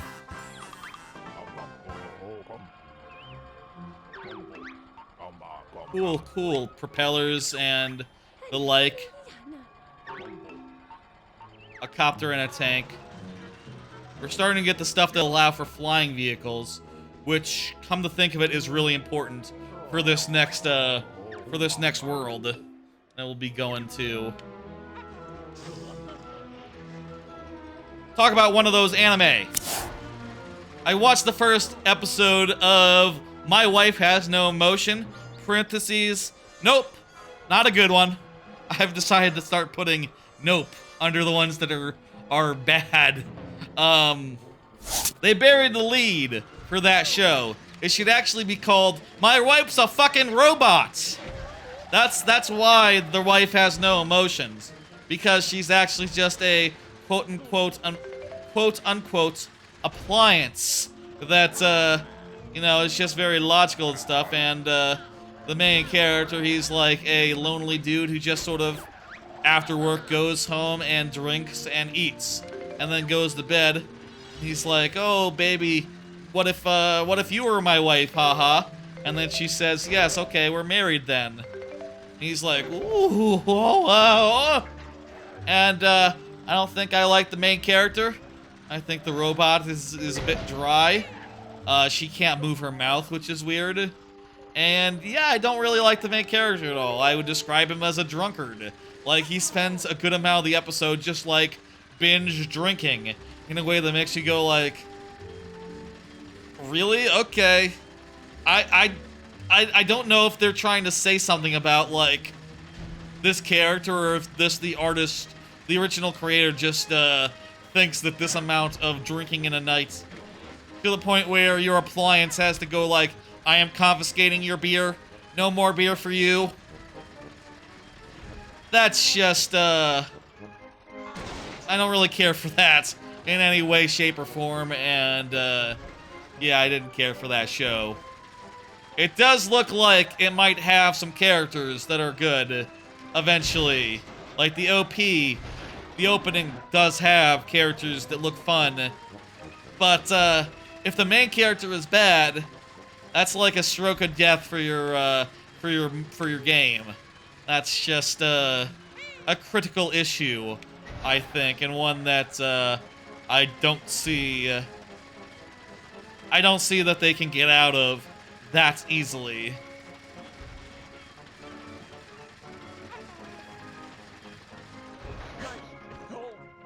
Of the three, I would say this one's probably in the middle. Probably in the middle of quality of the three that I watched and didn't like, especially. Will not be going forward with it. Another one of the shows that came out this season. The first episode of the Osan... I don't know what that is. Osan? Like is that like like OG son, which is like uncle? Is that like old man? I don't know what that means, old man, in Japanese slang, but the Osan newbie adventurer, trained to death by most powerful party, became invincible. Nope. I said when I wrote the comments that I put under the drop the series message on any list, you know, whenever I drop a series, I put like a explanation of why I thought it was a bit shit on any list. But it feels weird saying this so soon after 7th Prince, which also is a show that feels like it's, you know, it's something that we've seen a million times. And also is, like, in my top tier of the season. Might be my favorite of the lot of the season, in fact. And, I feel like people should give more of a chance, in particular. Feels so weird after that to say of this one, like, yeah, this is nothing I haven't seen before. It's not as good as the ones I've seen before. Basically, it's just a guy who's really overpowered who's like, oh, geez, shucks. I can't be that powerful, even though I trained under the most powerful people in the world. They could beat my ass all night and day, but I guess I can beat anyone else's ass. Seems odd, but that seems to be the thing he needs to figure out, like, right away. As the premise goes, it's tried and true. I thought it was just kind of boring. And the main character is very bland. And I've seen all these, like, oh, I'm more powerful than I expected tropes in series that did this a whole lot better. You know, a lot better than this one.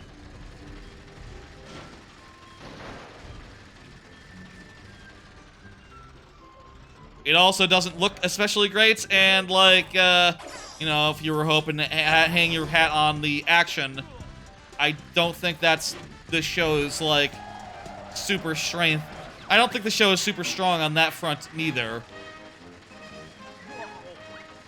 One more,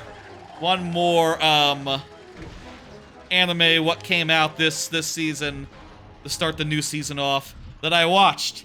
And that was just before the stream, in fact, like a few hours ago. I took a nap because I was really tired, and then I watched this stream. I took a nap after work, you know. Banjoland just opened. Well, I think we should check out both The Next World and Banjoland this stream. We're about 2 hours in. We can absolutely do that. Do some of both. That much is doable. I'm kind of surprised how fast the worlds are opening up, I'll say. Considering that there's only like 6 of them? 7 maybe, including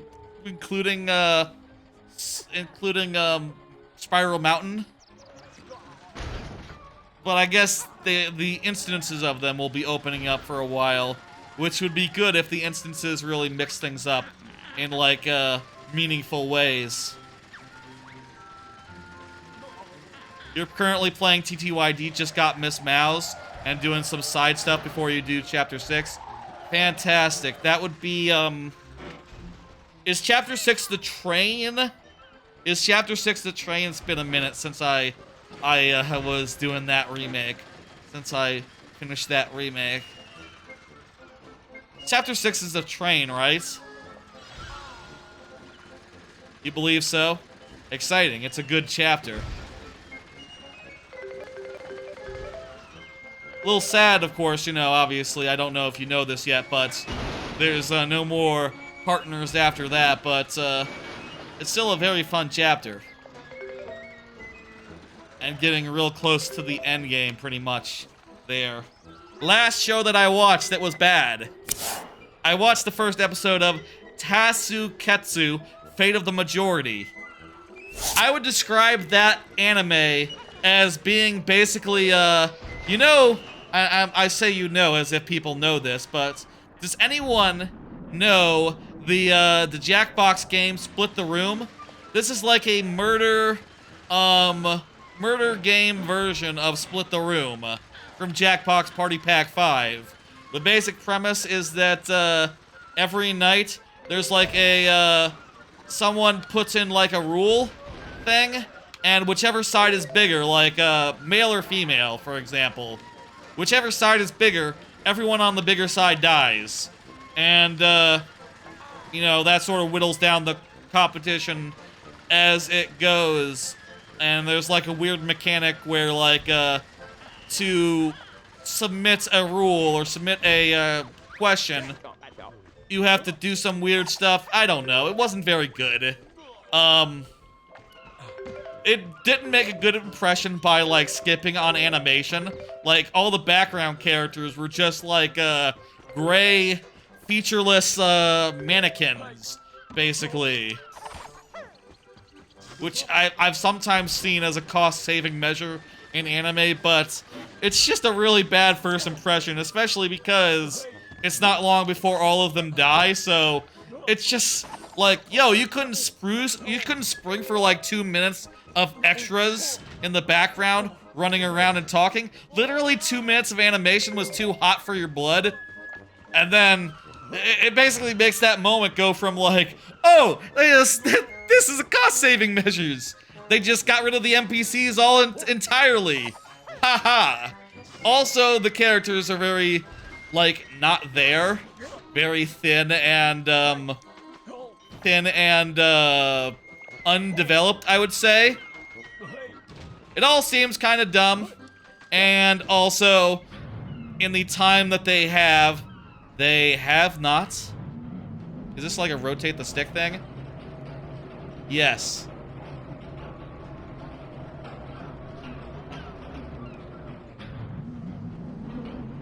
Weird to have rotating stick minigames for my 2008 game. That is an oddity. Stick rotation as a mechanic sort of died out like in the N64 era. Earlier this game, Banjo, they were making jokes about like, oh, your gameplay is outdated. And then they do some stick rotation crap. Come on now. Platforming is a lot less outdated than stick rotation gimmicks. I'll tell you that.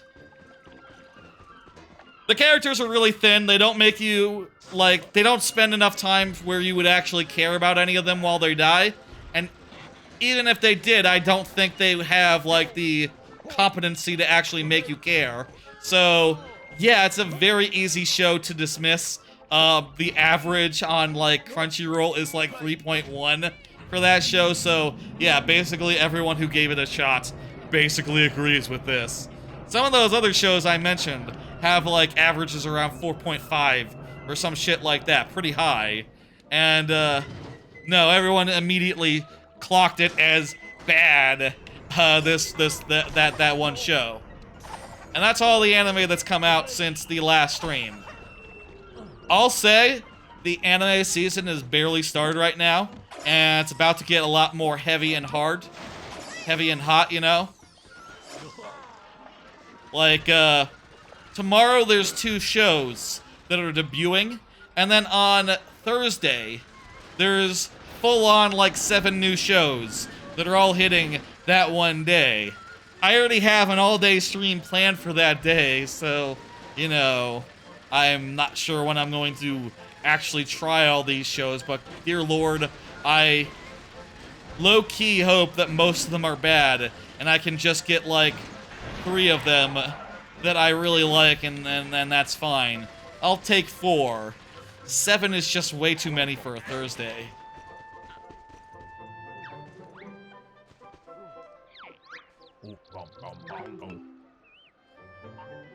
Well, that's a pretty good one to get, the toe cable. 7 is just way too many for a Thursday, and from there it starts getting like a lot more start hitting like on every day, pretty much, to the point where by next Friday, I think most everything will have started, and I will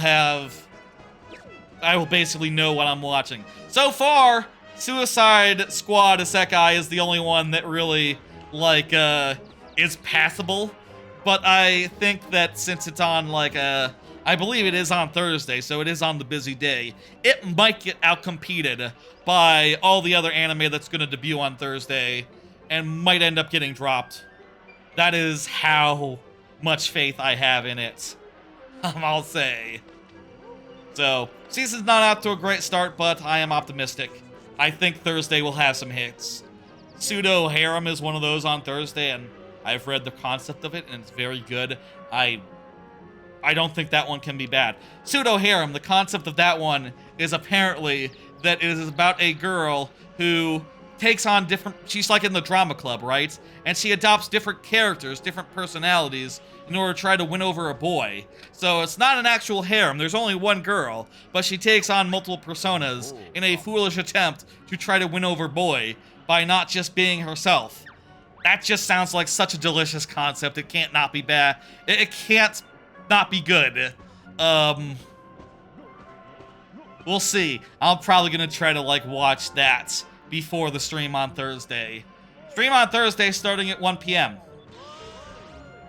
So, I think I'll have time in that morning. I think there's like a GDQ run I want to catch at like 11.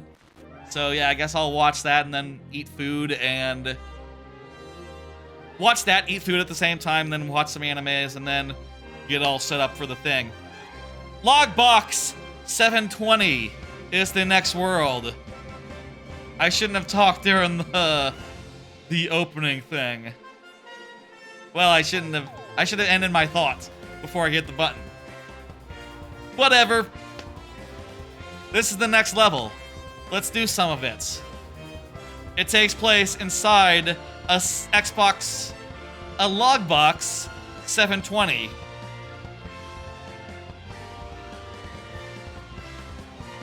I'll say, I think it's kind of unfortunate. These worlds are so big and cluttered and weird. I think that the best one might be Nutty Acres, honestly. This one is weird because it's so unfriendly to cars. This is one that's really hard to drive around with. It's so vertical. That's a funny touch. You hit the microchip, the screen, get some static effects. That's cool. That's just cool there.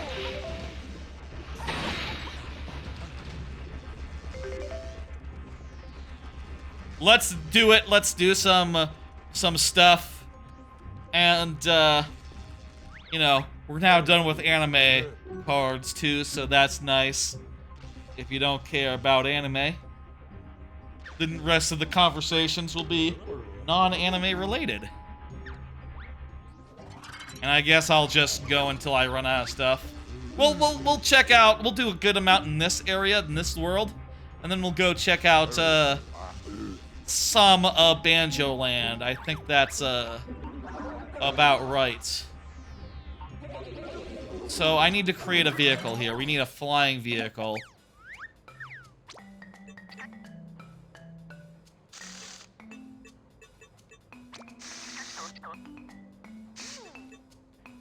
I don't believe we need wheels, so let's delete this.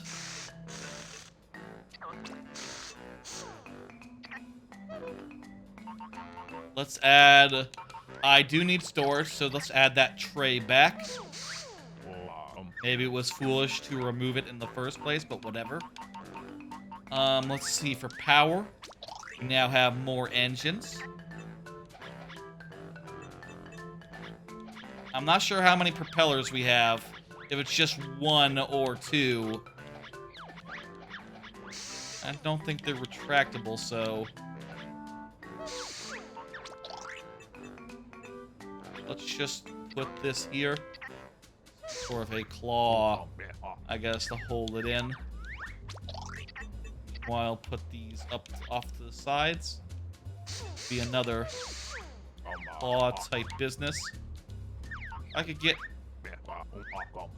Yes, we got 2. Okay, I put 1 on this side. And 1 on this side. Let's go to the test track and test it out. Yeah, that's a basic helicopter there. Beautiful.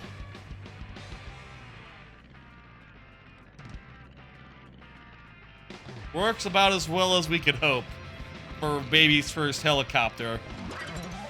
Baby's first helicopter. That's a weird... That's... Babies don't usually get helicopters. But, that's a phrase people would use, right? It applies. Call it a baby copter. Baby copter. There we go. Let's go ahead and put it to good use.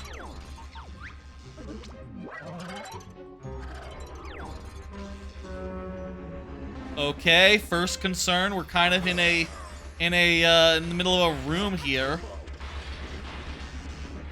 So we have to, like, sort of awkwardly get out from under everything.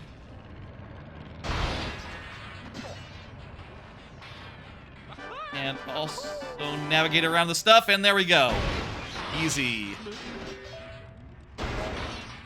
Little awkward, but not difficult. If we had retractable propellers, that would be a lot simpler.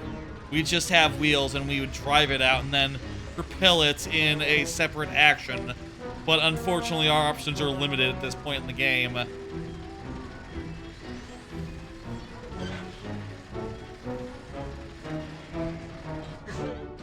You know what? Maybe just it'd be a good idea to take the baby copter and have that be our default vehicle for now, on account of how vertical this level is. Very, very vertical. Here's another card. By the way, the volume is all really good, right? Volume's all really good. Seems like this music is sort of swelling a little bit, but it's not a problem. It's all well below my voice, correct? Here's another card. Big stream, big July 4th stream on, well, July 4th. That's right, the July 4th stream is coming up. I did one last year, and this stream is going to be a continuation of the one from last year. Last year, I played random 2D Marios to completion, and I believe there are like 6 2D Marios that I didn't do. 5 or 6 of them that I didn't do last time. And also, Mario Wonder came out. And also, I'm gonna add Yoshi's Story to the mix because it's a short 2D, it can be short anyway, a short 2D platformer in the Mario franchise that I can just add on very easily. I'll say for what it's worth, I have also considered adding Yoshi's Island, but here's the thing. Wonder is going to be added, and it's going to be the first thing up, because one of the things about Wonder is I don't think it can be sped up any. It'll take about 4 hours, probably. It has, like, no meaningful shortcuts to get us there in, like, 1 hour or less, like most of the Mario games do. And it's because of those shortcuts that last time I was able to do, like, 8 of them in a 10-hour stream, roundabout. Whereas, like, if Yoshi's Island and Mario Wonder were both in, that would be, like, most of the stream is just those 2 games. And say I got, like, I randomly...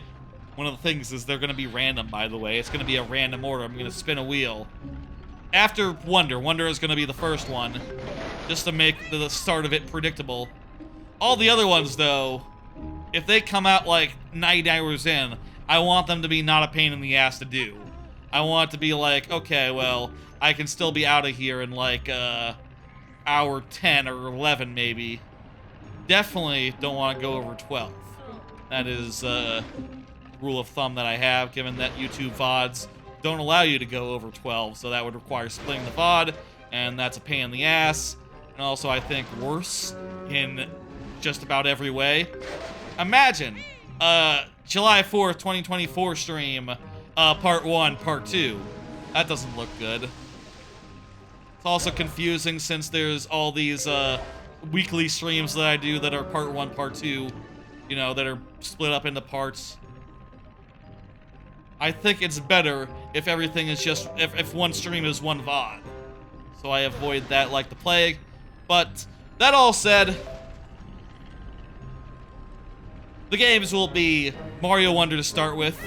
I believe that Super Mario Bros. 2 is the only classic one remaining.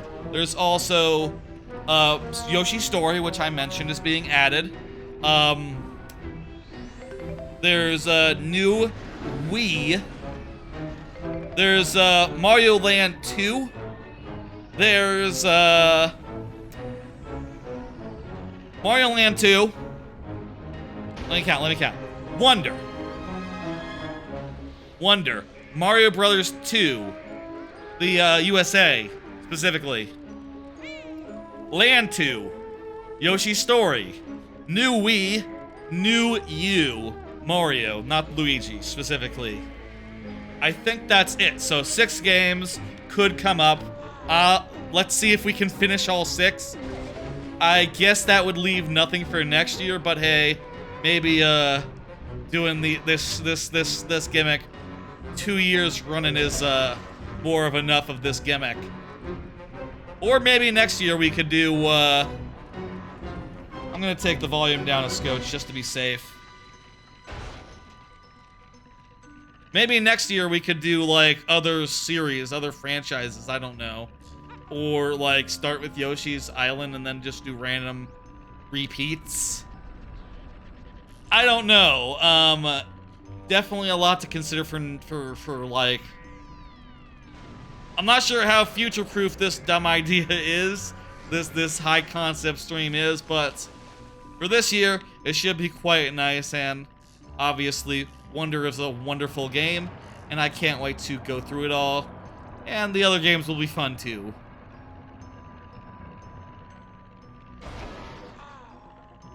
Look forward to that. That'll be on Thursday. I don't really need to do any prep for it. I just need to prepare the randomized wheel, make sure that all works, and can come up. I'm not gonna do the Hot God gimmick I did last time.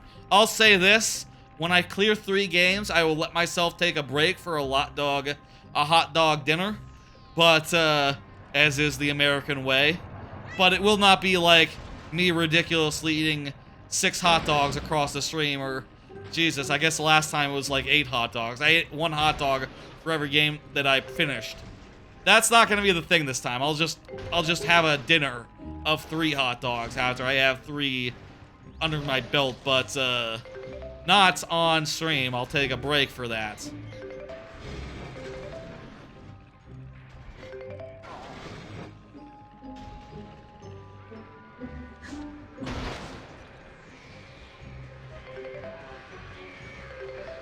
Anyway, that's in the plans. That's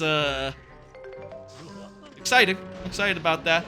That was a great stream last year, and I'm expecting this one to also be fun. Of those games, I've only played Land once when it came out on Game Boy Online on the Switch. And it was pretty easy, pretty short, so I'm not really worried about that one. I'll say I've never been much for Super Mario 2 USA. That just has never been my favorite. I don't really love the way that the platforming works in that, honestly. I just don't. It doesn't click with me quite as much as any of the other entries in that series go. The new games are perfectly good, perfectly solid, and Wonder is wonderful. Oh, also, I love Yoshi's Story. I love Yoshi's Story. Probably more than Island, honestly. Though, I will admit that, you know, I don't know if that's like a defensible position. It's just how I feel. I love going for melons. This will not be going for melons. I'll be, you know, using... in all these games, I'll be using as many shortcuts as I can to get them done as fast as I can. So, I'll need to, So yeah, I will be, jumping forward as fast as possible. A firewall is due to sweep the console. I need a vehicle with passenger space. Okay, let me just take this and add a seat.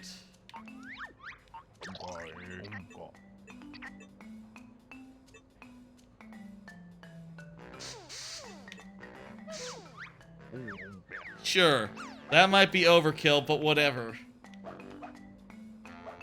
Actually, let me just, let me just put those,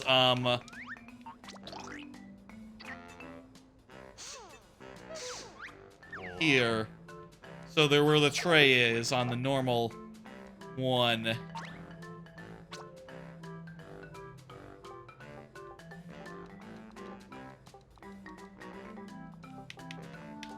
Baby. On board copter. You see, because now there's a baby on board is a thing that people say when there's a baby in a car, and this is a version of the baby copter meant to take on passengers. It makes sense. It makes sense. Let's do this. I guess we have to ferry some guys around.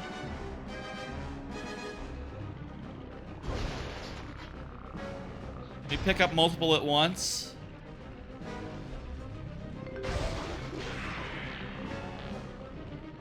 I'm gonna try to pick up multiple at once and then deliver them both at the same time.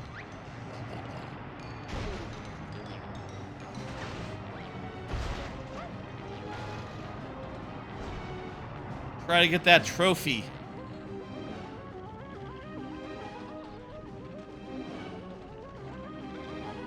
Whoa, the camera got all weird there. But we are well on our way here.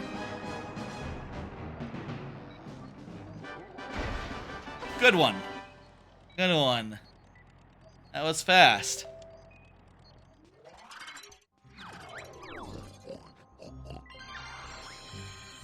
I guess this pig is like the cop of the town.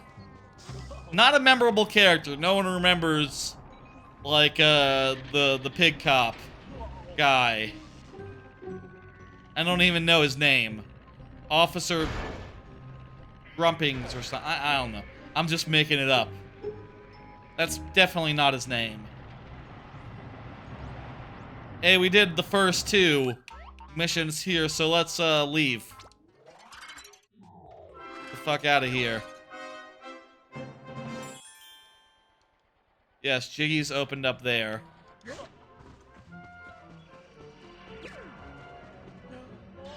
Logbox Act 2. Let's just go right into that. and knock out these 2 jigs. Here's another card, by the way. I got some freeze-dried candies at Target. At the Target. I was at Target and I saw these lovely freeze-dried candies. And I was just so curious because I have bought some candies like this off Amazon before, but I never seen them in a store. The ones I got off Amazon were just like Skittles that had been freeze-dried, which causes them to get all like grainy. They're kind of like, they turn to dust in your mouth as soon as you bite into them. They have no structural integrity. They look like little ruptured Skittles, like their sugar has burst the shell open in a way that is cool. These ones are tangy tarts. These ones aren't Skittles. But actually, I'll say they're not Skittles. These ones aren't Skittles. These ones are sweet tarts. And these ones are Skittles. I thought, because they're in an actual store, they would have to be like actual new candies, but it turns out, I guess you're allowed to just put freeze-dry Skittles into a bag and not say so, and it's fine. They have S's on them and anything. It's not subtle. It's not hidden. It's not a secret. But I'll say, a freeze-dried Skittle is pretty fucking good. I think it's great that you can just buy them in a store now.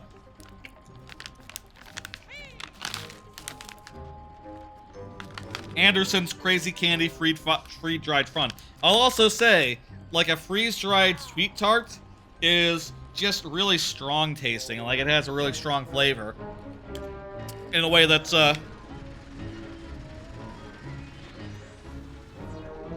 delectable as well. The other day I got these and I just was like, just packing them in, just going like one after another after another. Had to stop myself, you know. I can't eat that much candy. That's not good for you.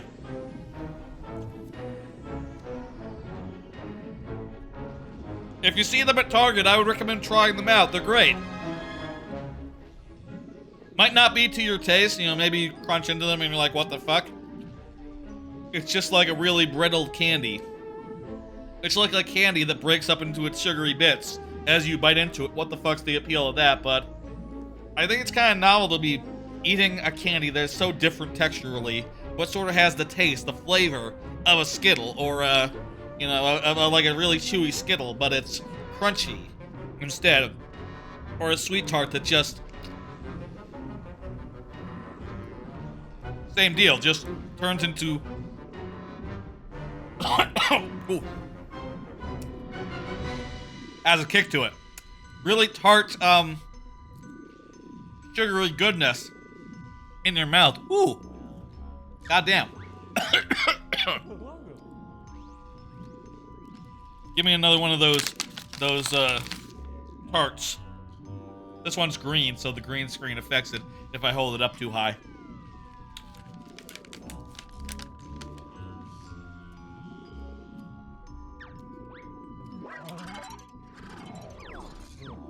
That's good. Damn good. My teeth hurt a little bit. That's fun.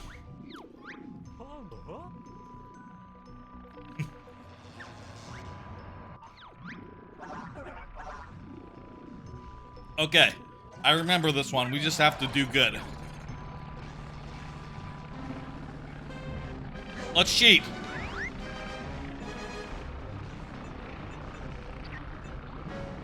Let's take off the top layer here. Our car is a convertible.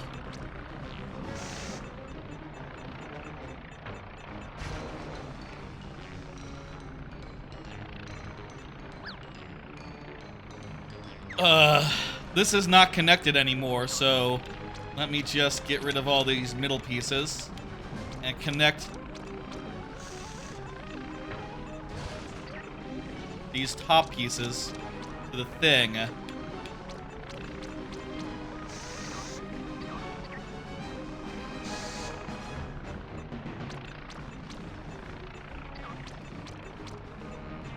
We don't need 6 wheels. That's ridiculous. That's overkill. Get rid of all this.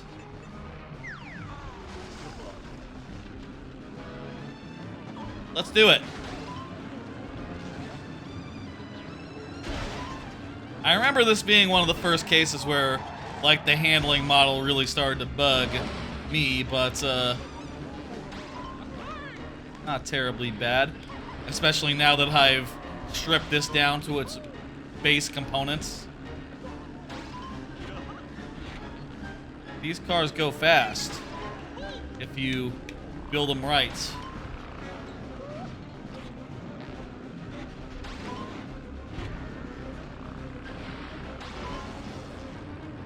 Let's see if we can get trophy.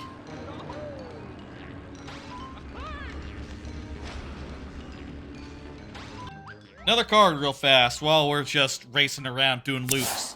Are there ways to improve AC without improving the AC unit?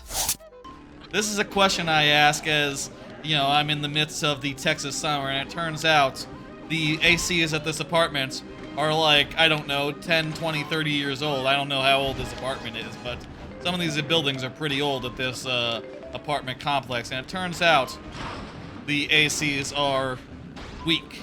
Can't really cool to like 60 degrees. You know, a nice, cold, chilly climate on the regular.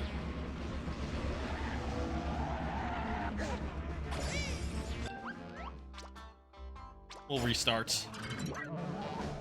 New design, new design. Let's go with like a more of a bike, more of a speed machine than what we got here.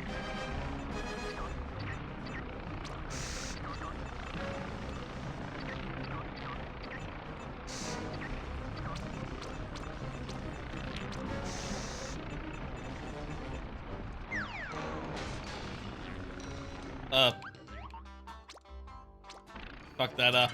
Easier to edit if they're not disconnected. Don't hit B. I have been wondering what I can do to help out. One thing that I have been looking into and I have ordered is I did order a fan. Like just a little fucking fan that I can put in a room. Hopefully some nice cold air running over me would help me feel colder. That would help a bit, just having the option to have a fan on me. I have also just been like scrolling through. I had a glance at Amazon to see like, okay, are there like products that would help me? Because that is just my first instinct, is to look for products. And one that I saw that was like kind of interesting, but also almost definitely not a real actual solution, was like, ooh, they got these vents, these like, you know how they're like regular sized vents that go into vent holes, and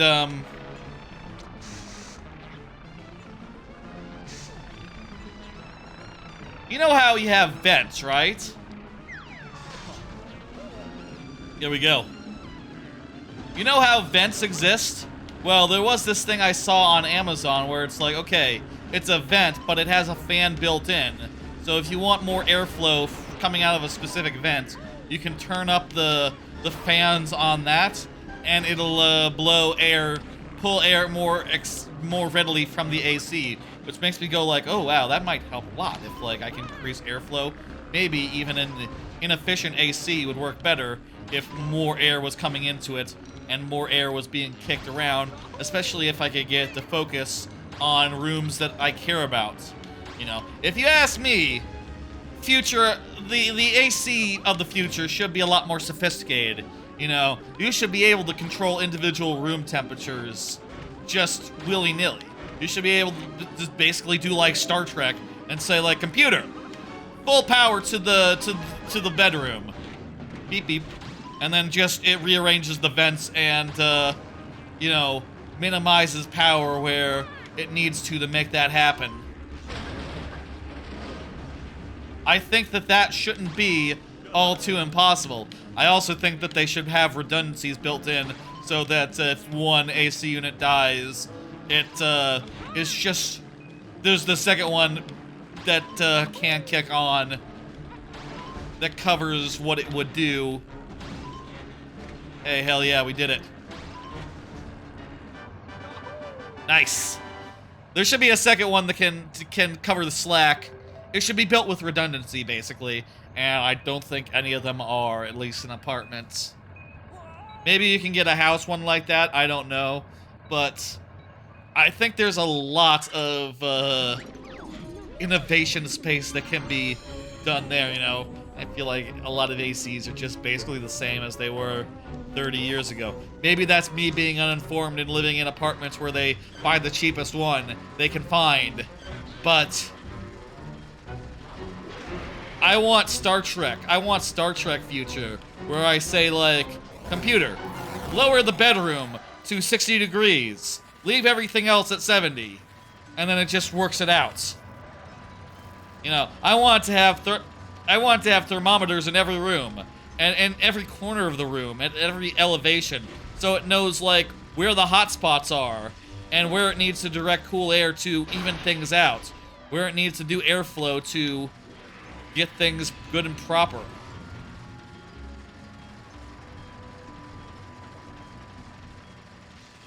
But in the meantime, I guess I'll just have to have just a fan on sometimes in my room when it's like so hot that I can't sleep. I did order one and it said it would arrive by 10 p.m.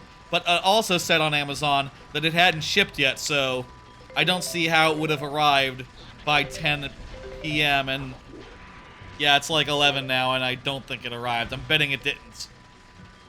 I mean, I can check right now. Amazon.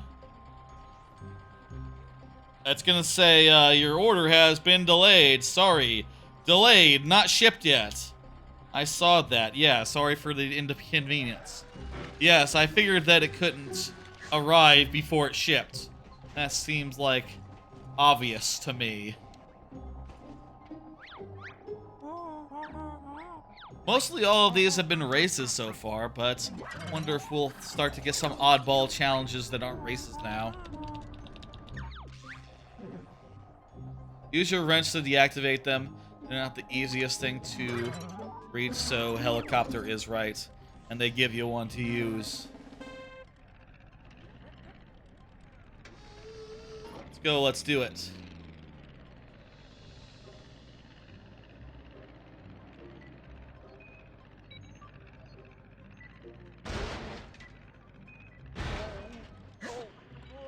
Alright, so what the fuck? So we just fly around and interact with these things. Those vents would be nice, like the airflow vents, but there's two things there. One, you really don't know if it works. Really don't know if it would even work. And two, there's not like a power plug near any of those vents on the ceiling, so yeah, no, that doesn't really work for my apartment. Obviously, I'll say I'm not really... I'll say I've never been scared of making modifications or switching out the stuff that the apartment gives me with my own stuff. I just replaced my shower head because it had, like, no pressure. The previous one did. And it turns out if you buy one that says it has high pressure, it'll give you high pressure, so I'm kind of happy now. You gotta be honest, Blast Corps would have been a rare IP that would benefit from a nuts and bolts playstyle. Ooh, that's 100% true. Blast Corps is what this game should be. That's a good pull, Trebuckets. Guess that was just on N64 Online, on the top of people's minds and shit. There we go. We did both of the jiggies that were in this, so let's go cash in some.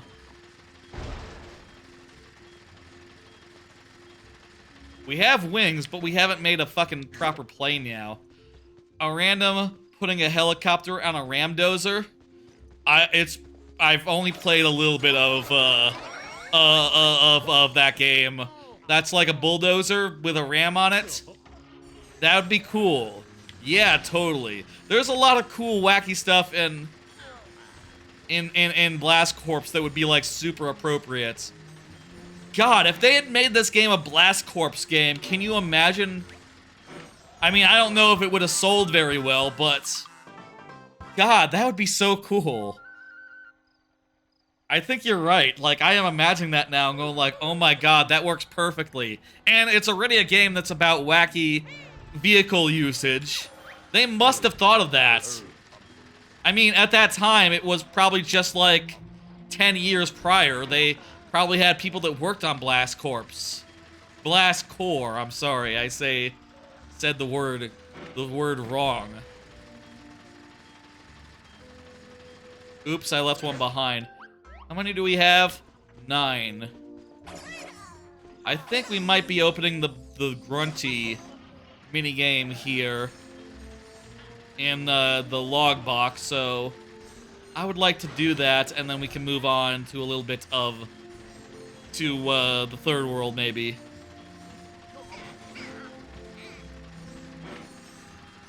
You can also get this. Right, the Jiggy from Grunty in the first world. Let's go ahead and check this in. Apparently we got some more pieces. And some more blueprints. Wonderful.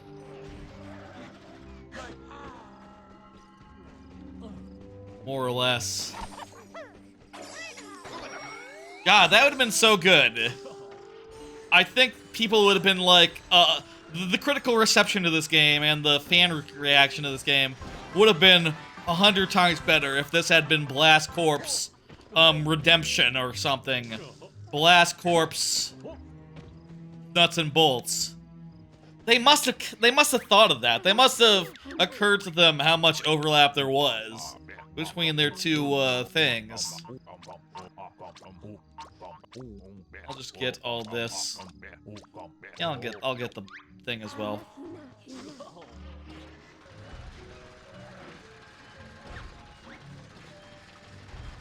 Let's go finish it off. Finish off Logbox, or anyway, do the Grunty. That'll get us a upgrade. Probably the jump. I think it's the jump. That'll be very useful.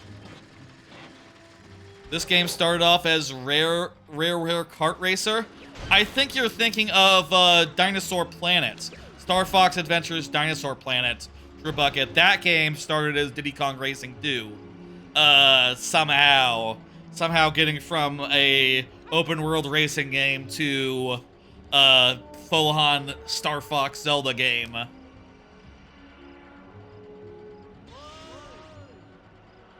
Here's another card. I got like 3 more cards left, so let's just run through them. I started Shogun. I probably should have gotten my keyboard to make that fancy O rather than just painting on the line with paint. What's it called? What's the paint.net? Paint.net. I just sort of drew a line for that. I started Shogun.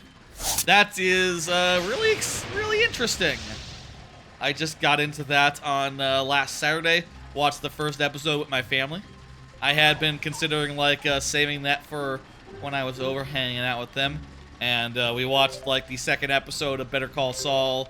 And instead of watching the third episode, I was like, nah, I think I'm good. I'll say that second episode of Better Call Saul left me a little tired, so went over to Shogun, and that's just really interesting.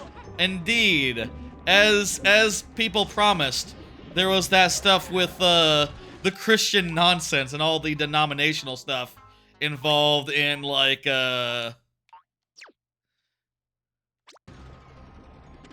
there's a great breakdown of this game's development by Mac McMuscles on YouTube. I didn't know that. That's cool. I've seen the Rare Replay special behind the scenes thing videos probably, but I didn't know there was a more involved breakdown of how of what went into it. That's interesting. Maybe I should look at that off stream or something. Anyway, I thought Shogun was really great. I don't know any of the characters' names. I don't know if that'll change, but they seem cool. And I'm interested to see, like, how it all develops as the season goes forward. And I think that the plan is for me, for, like, whenever I go over to my folks' place this, you know, for the near future. We'll do like one Better Call Saul and one Shogun, and that'll take forever. But eventually we run out of Shogun, maybe just go hard on Saul. The second episode of Better Call Saul is just a lot of leg breaking. Probably originally meant just to be a part 2 to the pilot's part 1, but as a standalone episode, I found it quite draining. Just like, ooh, there's just a bunch of back and forth arguing, and then it's, you know, basically just a couple funny lines, and you're setting up some stuff that'll be more interesting going forward. It's a perfectly good start, but really makes you go like, okay, I've had enough of leg breaking for now. Let's see what's up in Shogun. Oh well, some stuff in Shogun maybe equally traumatic, perhaps.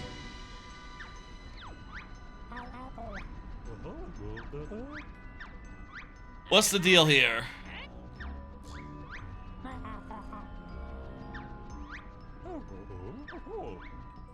We gotta beat her in a race. I got a message from Fold Up Bird. What the fuck? I don't know who that is. Is it someone I know or just random spam? I cannot say. Maybe it's a viewer. If you are a viewer, I would encourage y'all to chat in chat. That's the place where I'll actually look and see. Looking forward to seeing more Shogun.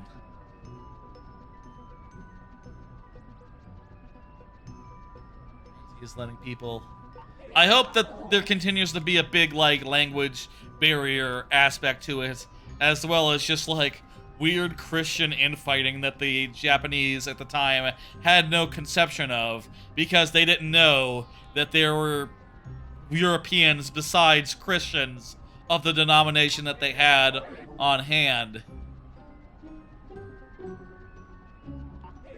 Let's create vehicle.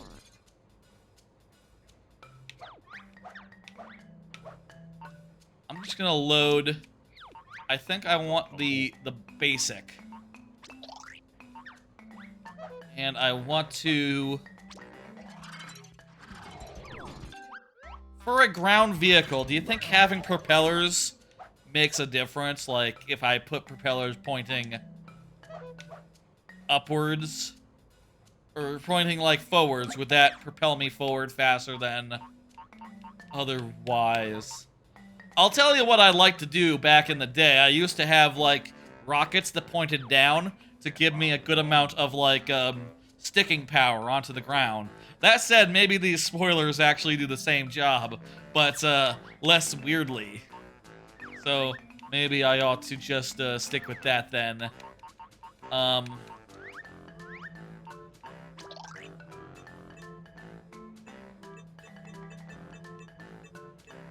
Okay, what I'm gonna do here, get rid of this, get rid of those two, and then place 2 more engines here and here. We have some fuel.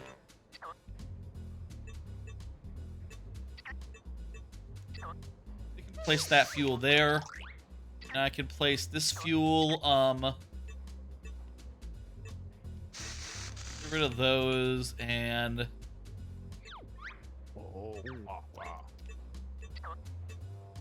Where's a good place for this fuel?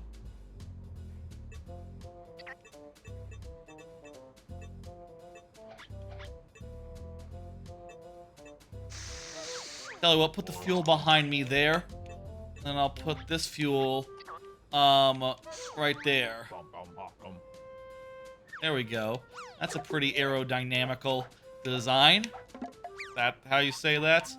Probably not. Paint that all green. And, tell you what, we'll do the engines in blue this time. Do like a racing line.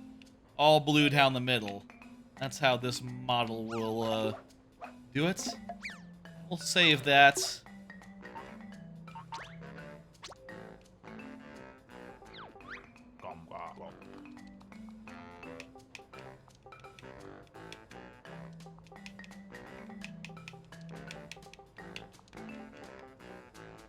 The basic 2. Okay, let me just, one more thing here. Let me add, tell you what, I will add some propellers to the front here. Eventually, this will get wider when I get some retractable wings. And then the retractable wings will absolutely be on the outside of what we have now. And that'll basically mean the footprint will expand by being a 3 across to being 5 across.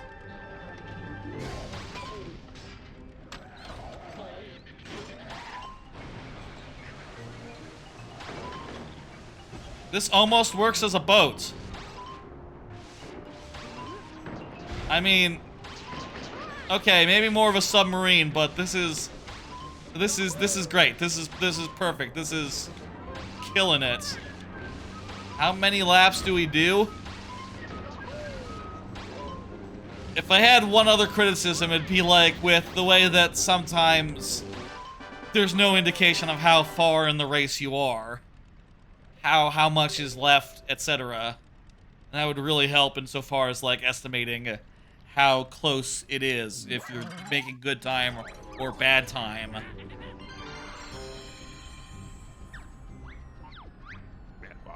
We got floaters! That's a funny name for it. They had to be thinking about poops as they named it floaters. That is very much the kind of thing that Banjo would do.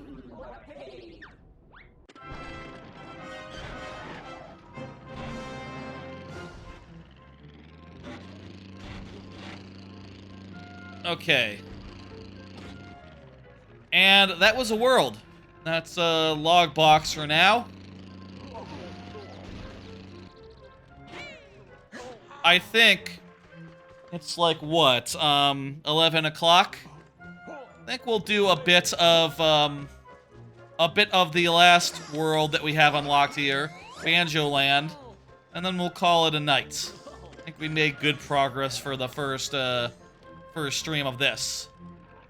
2 more quick cards. I have been playing a bit more Hollow Knight this last weekend. I recently gave it more of a chance and have gotten way into it, and now I'm at the very end, basically, of the original game, trying to beat the original final boss. It's hard. I've gotten my nail fully upgraded. I've been sort of rounding up as much like as many like charms and such as I can manage. At this point, I have just given to looking up like where the fuck is this charm that I want. You know, just looking and just not just finding them organically. Okay, you know what? We're gonna do a little bit more rounding up of stuff now that we have floaties. Maybe we can get some new parts and shit.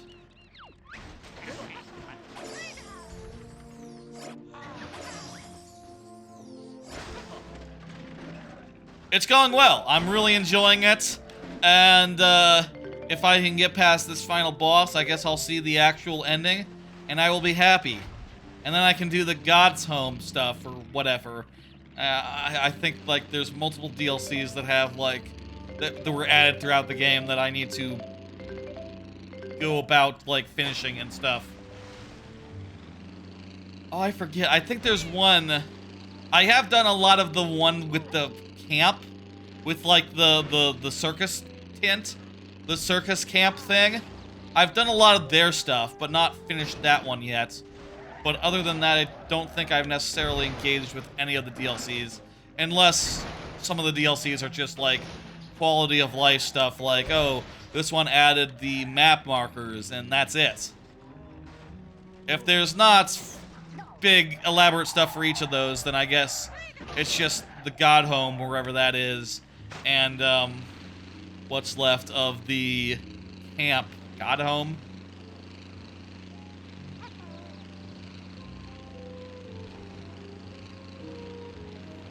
It's good shit.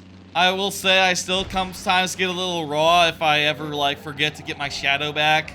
Last time I played, I forgot to get my shadow back somehow, and I lost like 2,000 of the Geo, which really burns my ass because I'm sure I didn't like die, just sort of forgot to go retrieve my shadow maybe after losing against the final boss.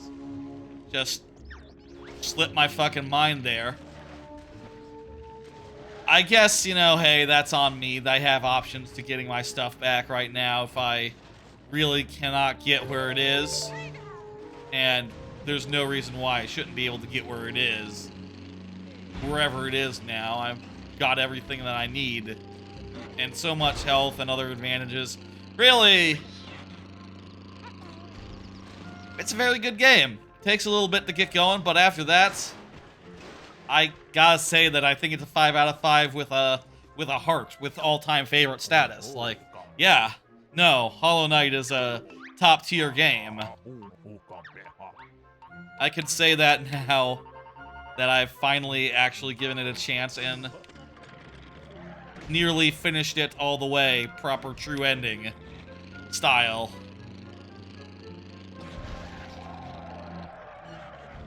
I'll also say, I've been rewatching Star Trek Voyager. Continues to be a amazing good time. Obviously, you know, with every Star Trek series, there are some clunker episodes.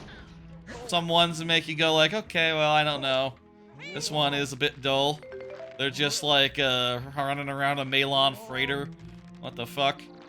I mean, I guess it's interesting to know that the Malon sort of do their garbage stuff, and then the rest of the year they sort of retire to luxury and, like, doing, like, creative stuff. That sounds like a nice way to live, honestly, to me. Someone who does their, you know, day job 100% of the year. If I could just do my day job, like, a little bit of the year, and then just, stream the other 6 months, like, that'd be pretty nice, honestly. But, they do spend their 6 months, like, polluting evil style, so perhaps it's not so nice. Perhaps it's not so good.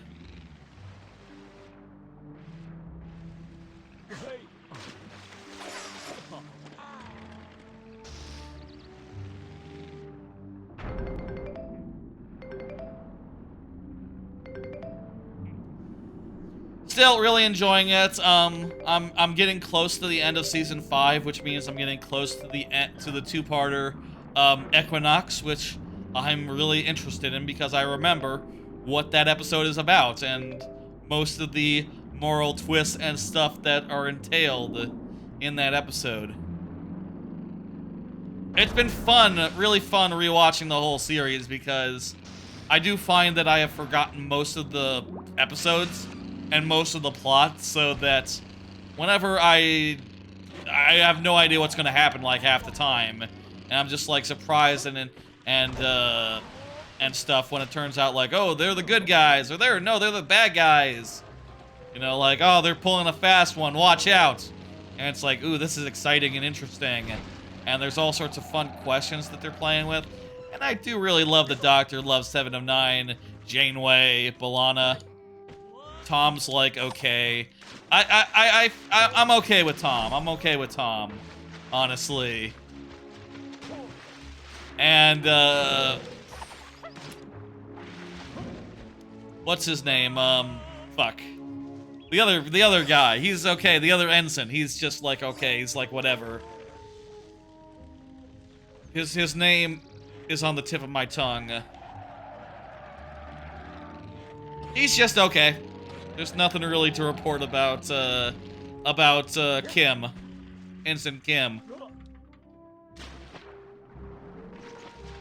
Harry Kim, that's it.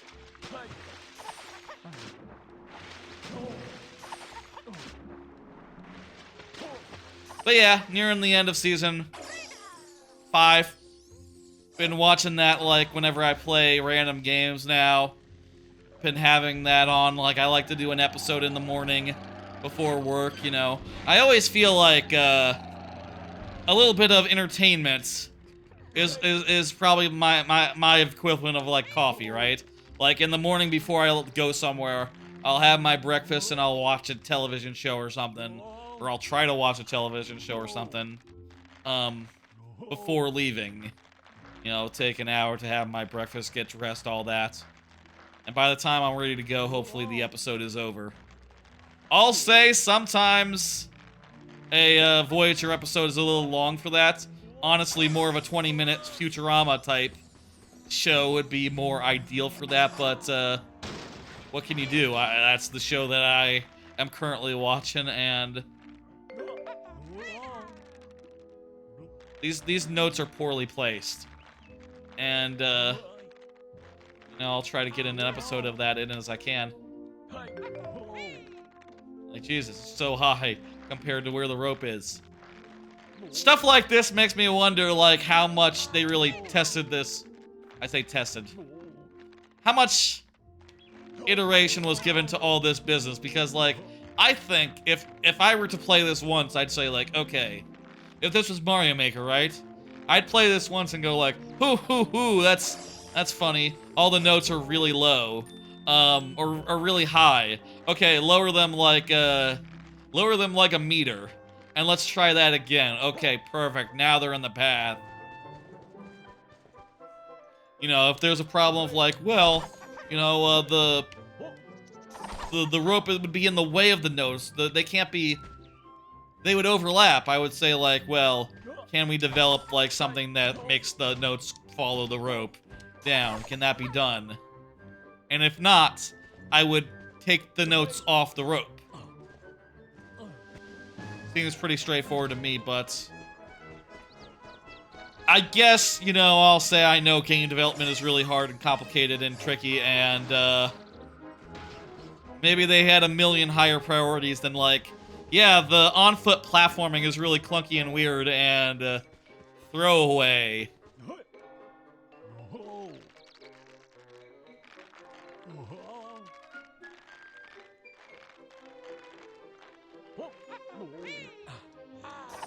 Maybe they just said, like, yeah, but who cares? That barely matters. It's okay that it's entirely jank. It really is. Who cares? No, that's not the point of the game. This is just like a weird, clunky aside that you can get for... You can do for some odd bits and ends.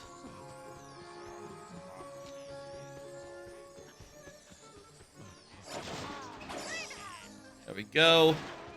These better be good. Retractable wings.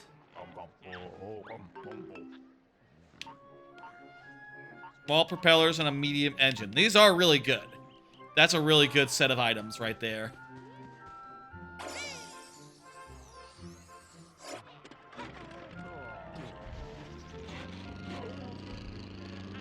I'm all out of cards, so I think let's, I want to get whatever box that is. Let's go cash in a few more boxes. Let's go exploring a little more, and then we'll go peek the head in and do like a single zone of Banjo land, which is a very cool area for what it's worth. I say for what it's worth.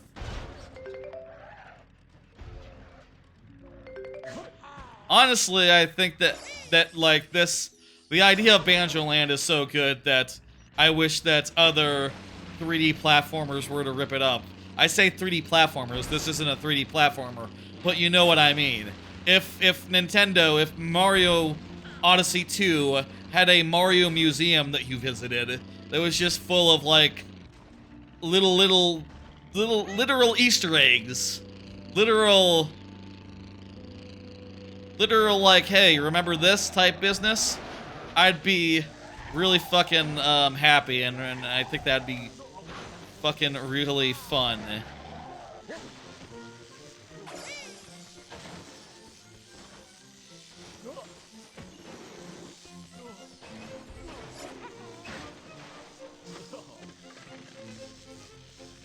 Did I just punt that through the fence by driving into it? Oh. Let me try. Okay, that reset our block, so I think Oh no, it's still...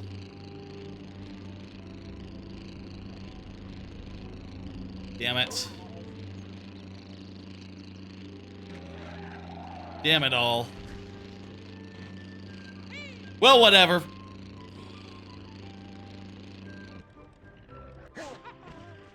What can you do? We'll get that another time, perhaps. Or maybe it's back now.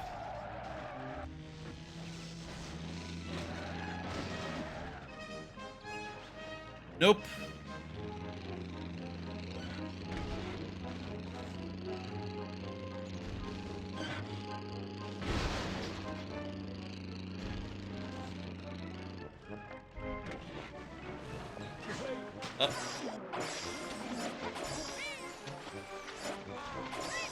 Need that not to go there.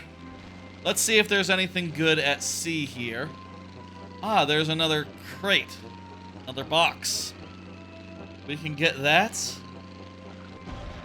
And then we can just, like, pop into a place real fast to reset and hopefully get the last of them. I guess maybe they had this basic gameplay working, running around and picking up notes, and they said, like, I don't know, this isn't fun. And I guess I could just watch that documentary and see what they say they did.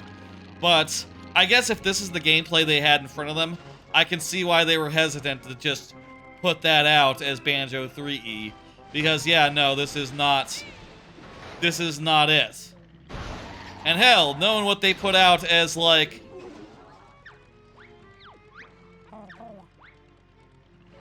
I'm not gonna worry about the tunnel. I don't care yet about that tunnel. Knowing what they put out, like some of the team anyway, put out as a spiritual successor to Banjo-Kazooie, like, yeah, no, maybe they didn't quite... Maybe no one at the team had any idea, like, why exactly Banjo-Kazooie and Tooie were good. You know, you kind of hear people talk about...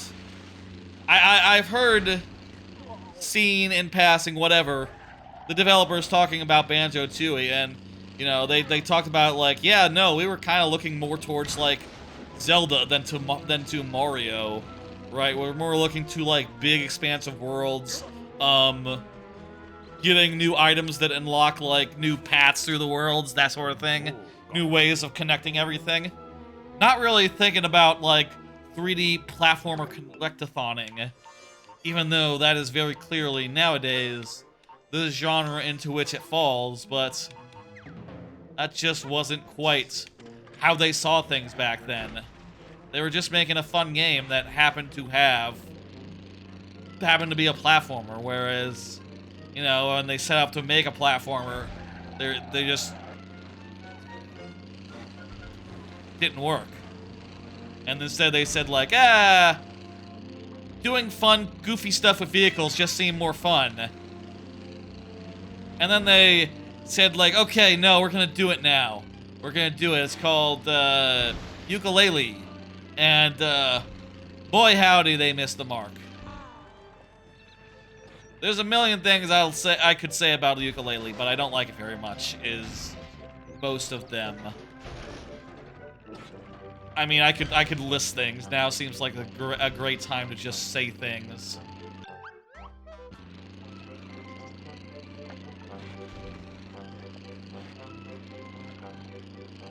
One thing that I didn't like about it was the fact that the worlds were so decentralized and just so, like, just sloppy messes. Like, the worlds had no landmarks in them. I feel like the landmarks is a big important part of like,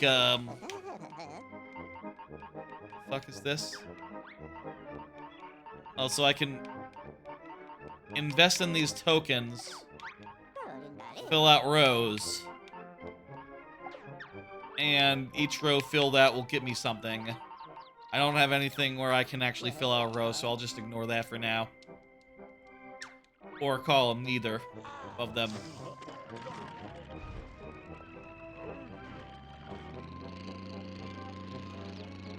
Let's pick up some jiggies from Trophy Thomas, and then let's go into the level. the worlds had no landmarks in them in Ukulele. One of the big things that I think about a bit is that Ukulele has like a really strong hover, which basically allows you to jump from platform to platform just basically in Ukulele you can jump from here to that green edge over there. And what that means is whenever they had to build a challenging bit, it's all just single platforms, just like miles apart, because they couldn't build like coherent lines because the jump ability just rendered lines and like paths to run along obsolete, which meant that it was all just it was like a soup. It was like dissolved. The gameplay was like dissolved in... That's a weird way to phrase it. The way I picture it is that it's like soup. Crackers and soup, it dissolves. Understand? Get it? Yeah, it kind of works. You get one of these jiggies for every 4 trophies you get, so we got 4 trophies, so I guess we got 8 trophies. Give or take, so we got 2 of these jiggies. Fantastic. The move speed was too slow, the enemies were too small, and all basically came in the same form of the, we could also unlock the Jigoseum now. Oh.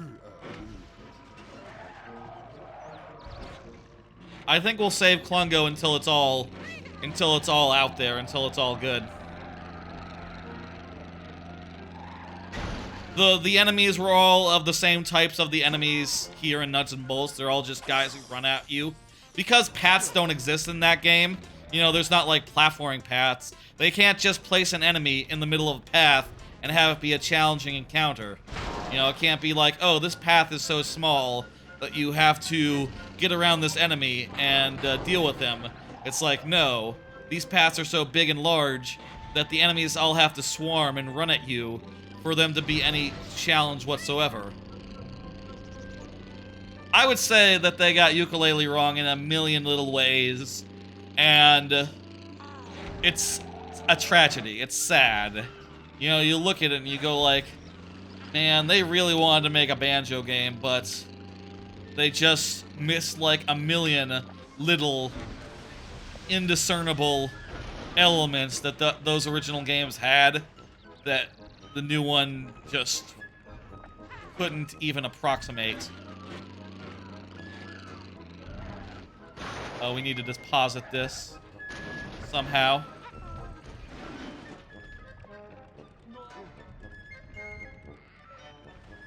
Do we need the jump ability from the 3rd area to get up there? We might. Or I just might be able to climb up on top of this and literally bring my car over here. Feels like jank, but whatever.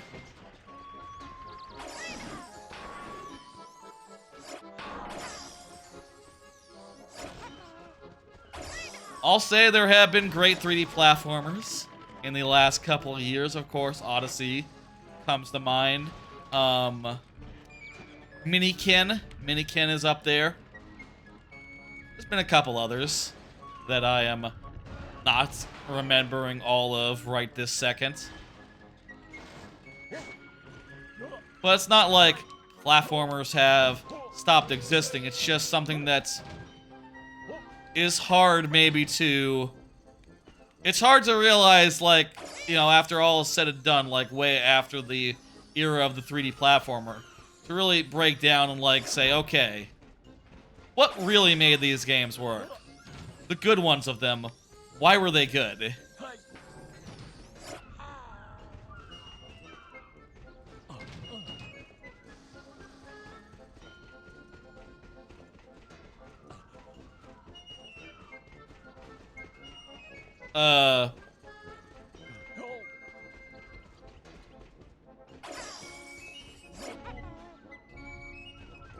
Is there a hole up there?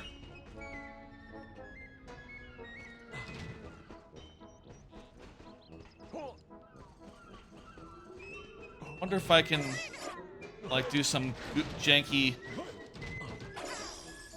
Yes! Alright. That works. Also, wait, what?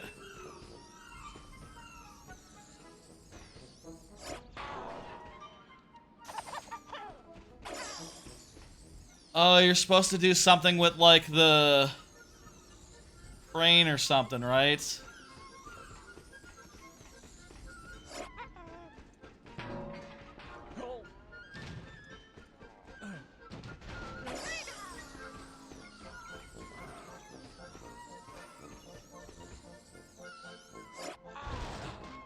Wait.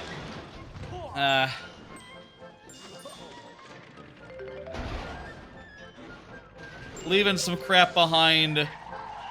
Whatever.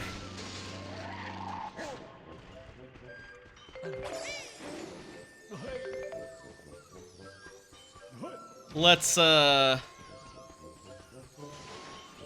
do I get the fuck out of here?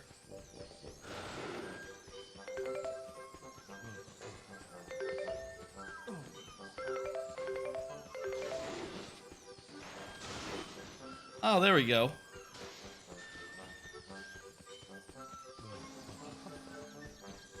Let me just walk this in. No, don't do that. Instead, call the vehicle. Spawn miles away from it. There really need to be more spawn points where the car can go. Seriously, because you're just... This is kind of annoying that it be this far.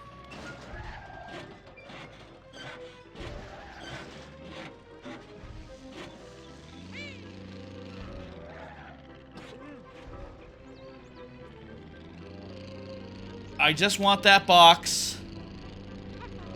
And then we'll check out Banjoland.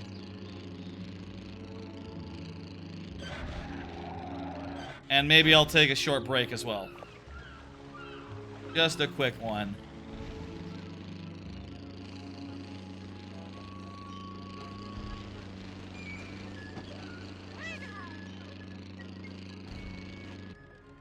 This has 35 parts in it. Let's hope that collapsible wings are one of the parts. I have no idea where you find collapsible wings, but that's like the most wanted item. That's the one I want to see the most. And I know it's not going to be like a grenade gun. Wow, okay. Maybe the number isn't necessarily a sign of how many items are in there. Just like its number in the sequence. Like, oh, that's box number 37 or something.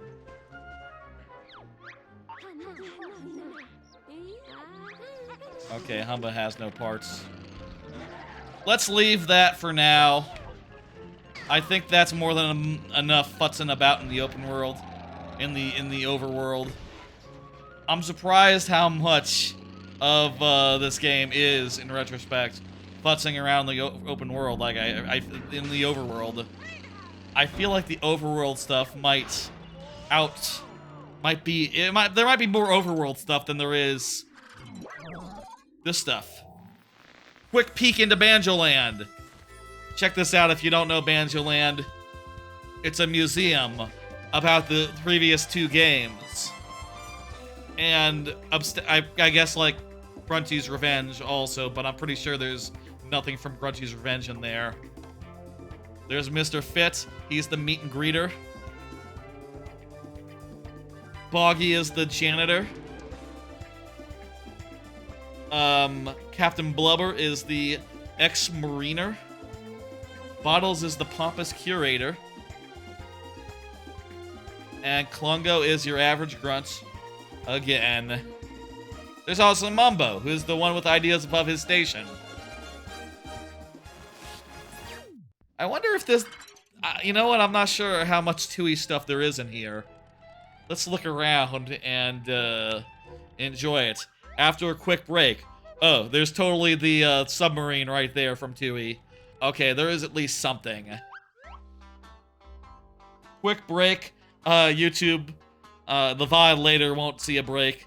You know, it'll be skipped, edited out later, but back in a minute for those who are watching live. Alright, I am back. Let's do it. Alright. First off, let's change the vehicle to be the basic 2.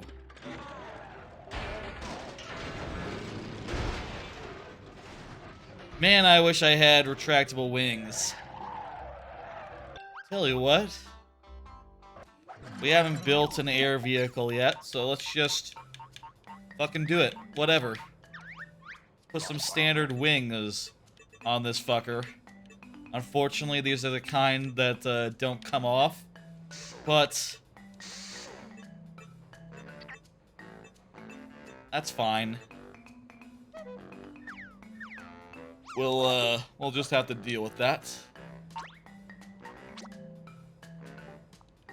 Basic flight. Flying.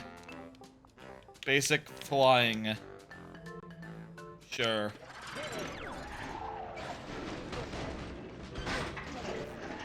Yeah, this, isn't quite... Okay, there we go. Let's fly around and look at what they got. There's Clanker. There's Pterodactyland, Terry's eggs. Bunch of paintings on the wall of... There's the can of beans from Tooie. Ghost from Kazooie. Cloud Cuckoo Land mural. Okay, yeah, there's plenty from Tooie. Here's Glitter Gulch Mine area. There's Mayhem Temple area over here.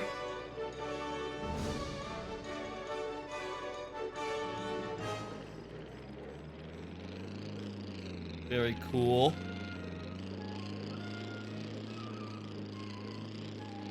The cactus from Witchy World. The hat from Freezeezy Bay. Freezeezy Peak, what the fuck? Freezeezy Bay. It's not a thing. I guess that's supposed to be the ship of Blubber. The UFO from Banjo-Tooie. What boat is that? Oh, that's the turtle. That's the turtle. Tipped up the tank top. There's Logo. The toilets. What's this? What's that? What are these walls? Grunty Industries? Maybe it's nothing. Maybe that wall means nothing. What is that? Is that a clock?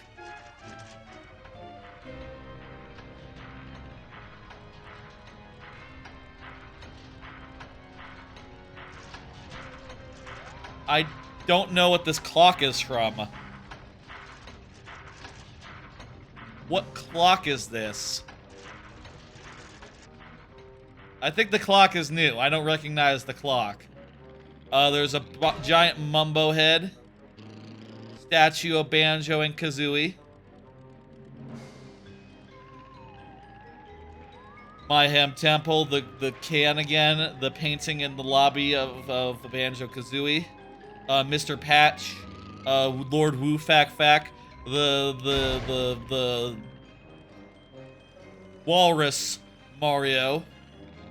Feel like the Freezeezy Peak at the center is like the most biggest highlight. What is this ship? I mean, part of it is Clanker. Is it all Clanker? I don't remember Clanker having propellers on the outside of him. But yeah, there's his fin, so yeah, I guess it's all Clanker. Here's his teeth. Clanker was taken apart and turned into an exhibit. Poor Clanker.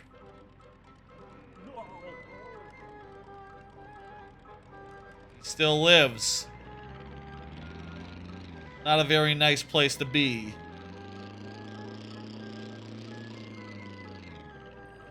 Yeah, we already said Pterodactyland eggs. There's bottles. What are those? Okay, that's one of the enemies. What's that? Is that another one of the bots? Kind of looks like an egg. I guess these are all the tip-top enemies. Whatever they're called. The weird, nutty little guys that run at you and attach to you all annoyingly. That's the other thing that changes as you go forward in the scenarios, is that more enemies spawn, which is not really good, because they're not fun to fight. And the tools that you have available to fight them aren't good at fighting them. That about covers most of what the references are in this cool area. Let's do these 3 challenges, and then we'll... oh, there's Rusty Buckets. The Rusty Bucket is there as well.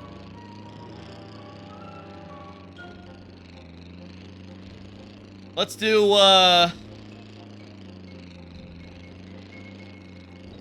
let's do these jiggies.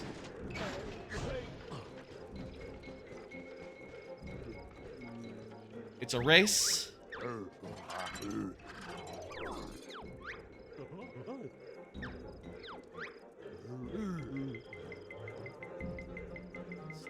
Boss not let stuff race around the museum. What do we do?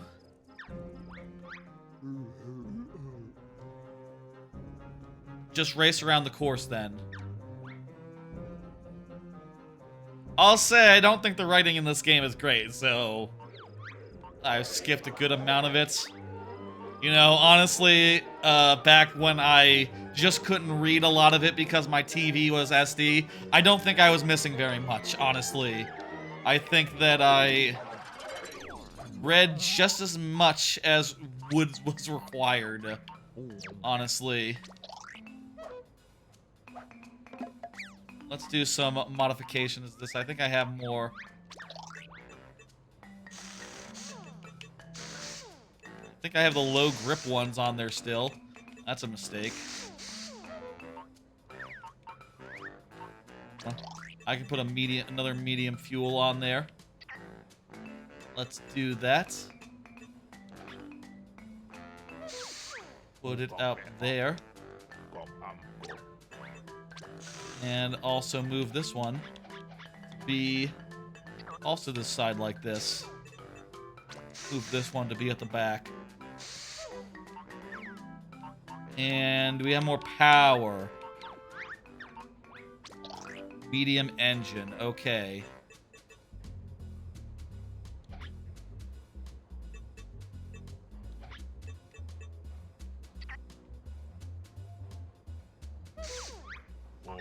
Sure.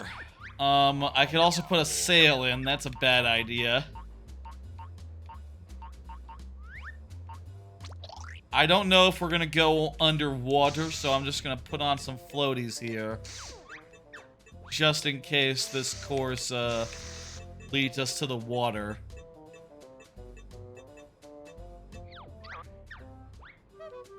Middle is fine? Middle is fine.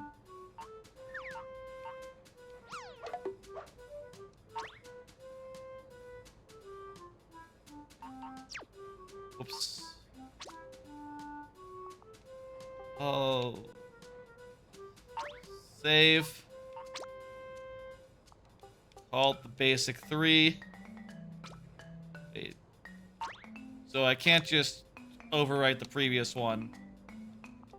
Oh well, if it already was the basic 2, it can take a new slot and be... I can just modify the name. What? Oh, I hit B.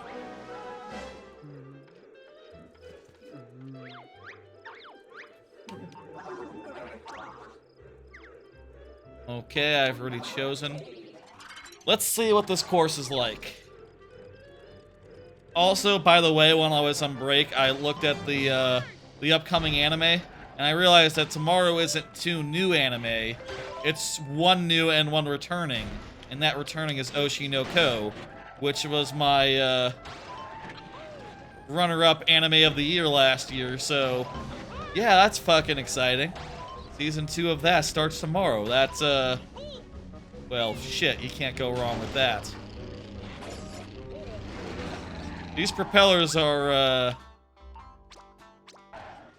fucking me up here.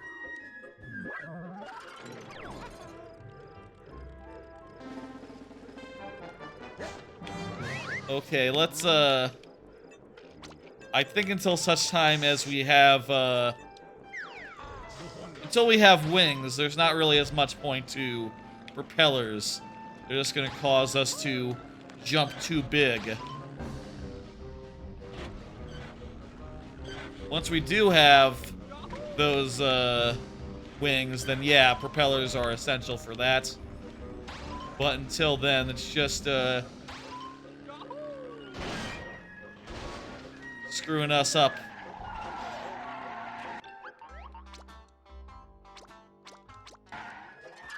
Screwing us to even have them.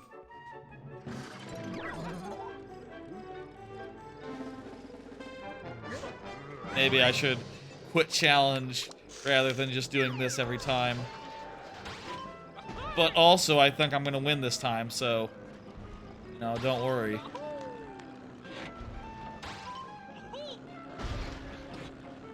I guess let's slow down before we take the jump.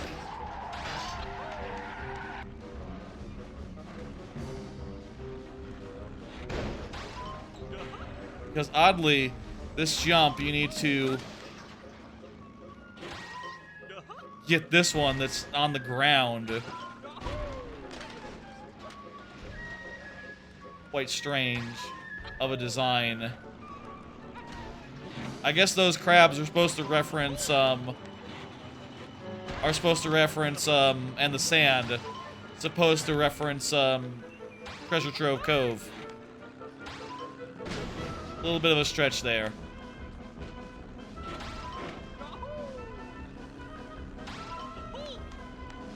Is that a pyramid we just went around? Maybe that's Gobi's Valley.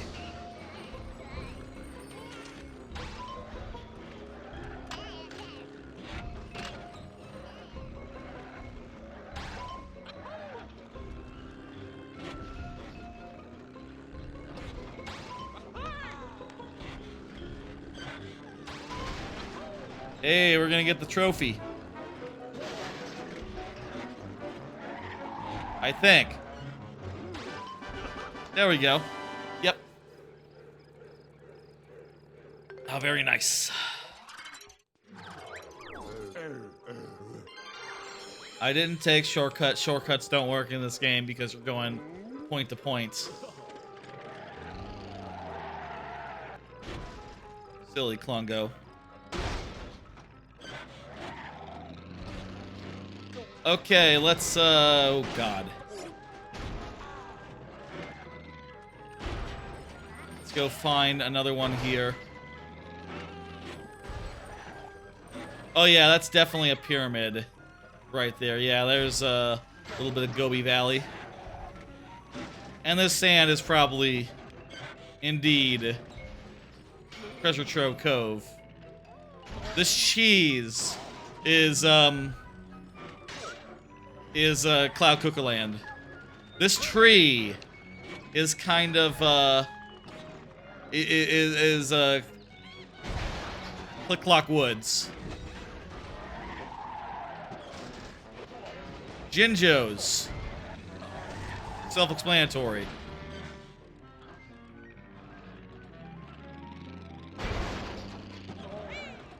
We've lost a lot of components. We will be fine.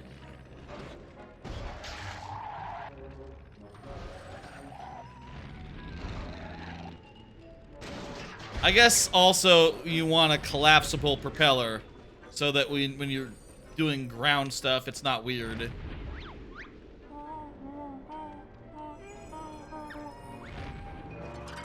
Okay, next challenge here.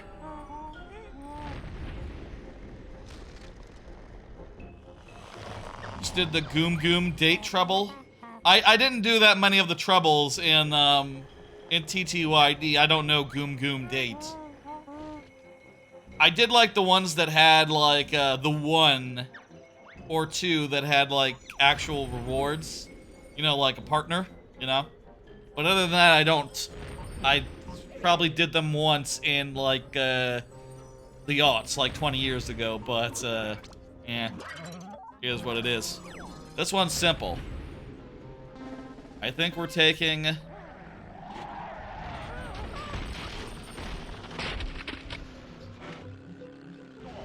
You know what? No, we're delivering... Other way. We're taking her back to him, or him back to her. We're taking whichever one this is back this way. It's a funny one. A Goomba wants a date. With who? Like with Goombette or Goombella? Not Goombette, jeez. Or with Mario, or what's the deal? Is it a Lady Goomba?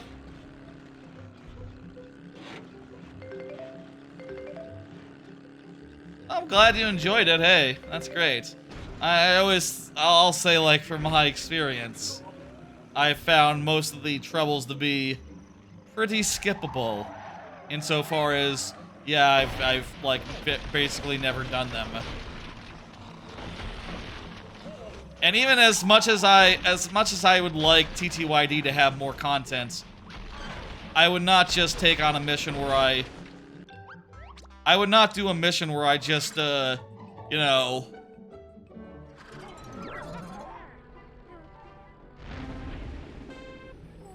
You had some funny things to say. Oh, so you could, like, set him up with other members of your party. But Goombella is the successful result. Okay. That's fun.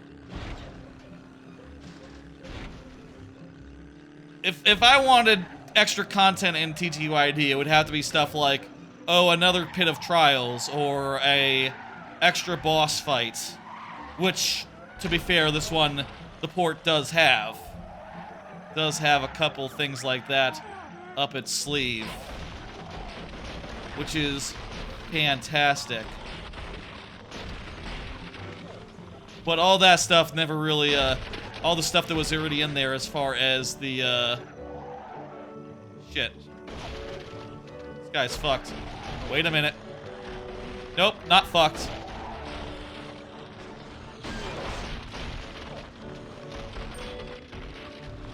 Less fucked than previously indicated. But I only get a Jiggy, though. I did... That was not as good as that was not trophy-worthy. Short of a trophy. That's fine. Let's not hold ourselves to getting trophy every time from here on out. That's silly. Let's just get the last one here. And I think we'll call it a night. This is cool. It's based on the snowman scarf. Yeah, and the ice... those two ice cubes are in Banjo-Tooie. And there is a plot based around them being apart and them coming back together. So multiple references there to both of the previous games, other than Grunty's Revenge, which isn't referenced at all in here, I think. I don't know, maybe it is.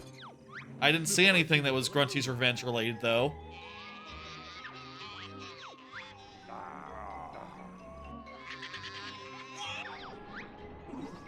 Defend Clanker's eyes from the thieving grunt box.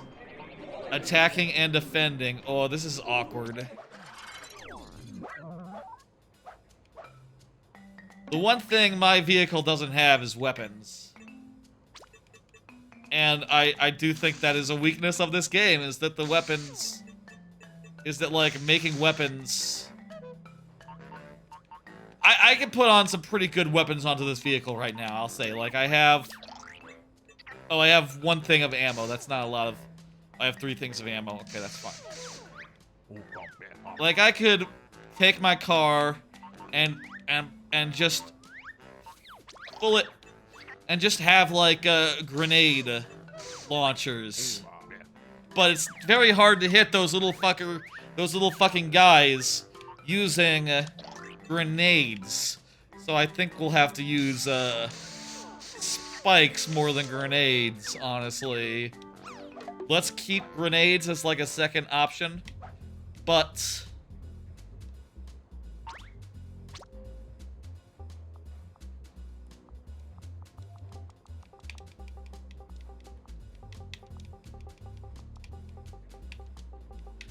but I think they're gonna prove ineffective against these guys, mostly. Grenades are good against other vehicles, mostly.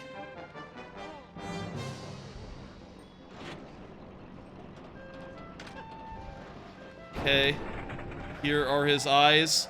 Where are the enemies?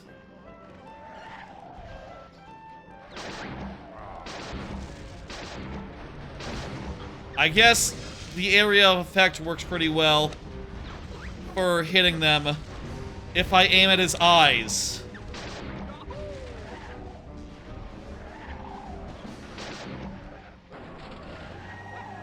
Aim is maybe giving these things too much credit here.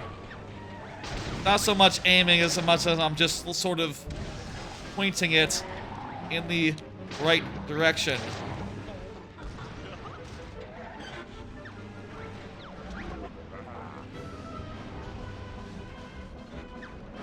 And also I'm out of ammo, so... What? I guess this is the first time combat is involved, so... Okay, I won somehow. That was good enough for the gold. I thought that was a complete failure, but... One eye is good enough, I suppose. It did look like I was on the verge of failing. I'm pretty sure I was on the verge of failing. But I didn't fail. Let's return to Showdown Town. Let's cash in these jiggies. And, I think this is where we'll leave it for tonight.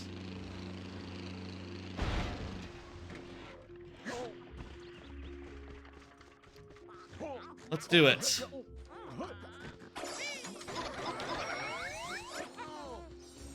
Alright, 3 beautiful jigs.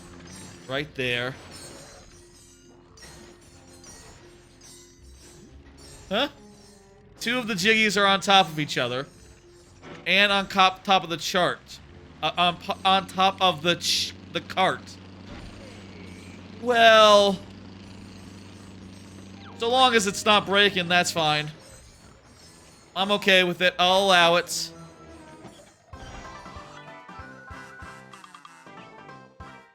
That will open up the second and the third area.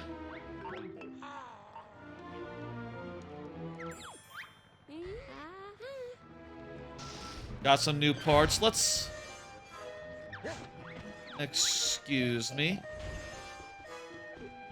There's like a weird GTA aspect to this game. Oh yeah, I'll take a monster wheel. I'll take a papery pal. I'll take a grenade gun. I'll take everything. I'm not picky.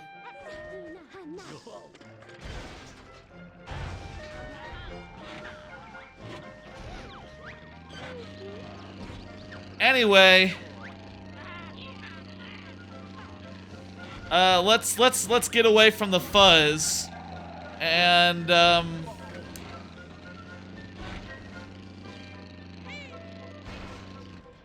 there we go. The fuzz has been evaded. Find a nice place to park and end the stream.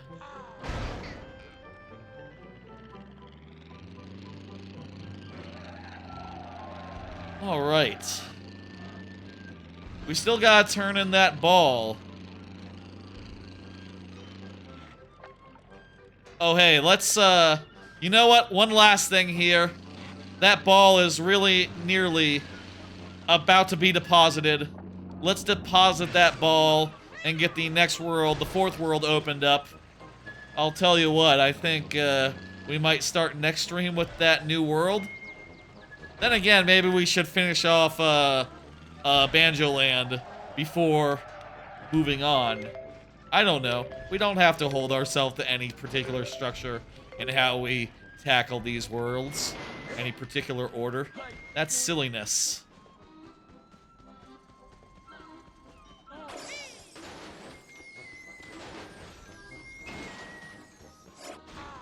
I should turn this in before I forget that that's there and never return here. Also, we'll turn that in as well.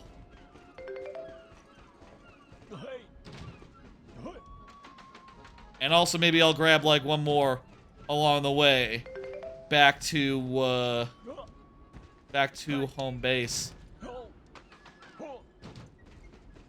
It's a shame because this is a great place to end. This would be a great place to end the stream. Up here.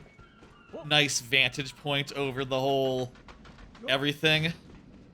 But I probably should not end right here, overlooking everything, and forget about 2 perfectly good item blocks that could have retractable wings in them.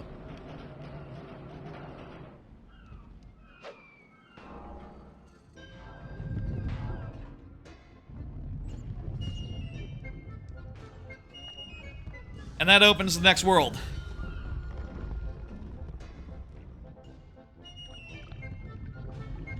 Slowly.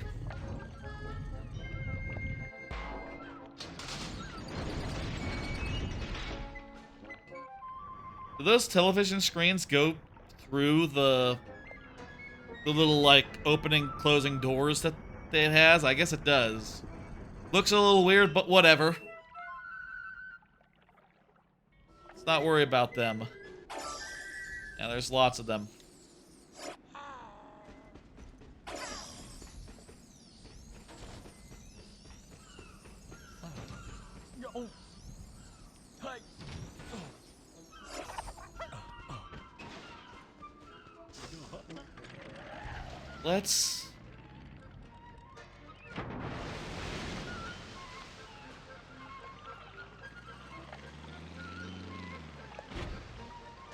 Let's turn in these 2, and then we'll call it a night. That sounds like a plan. You know what? I'm also gonna run by that one box that we could have gotten earlier, but screwed up. I'm gonna see if I can grab that real fast. And then that'll be it for tonight, folks.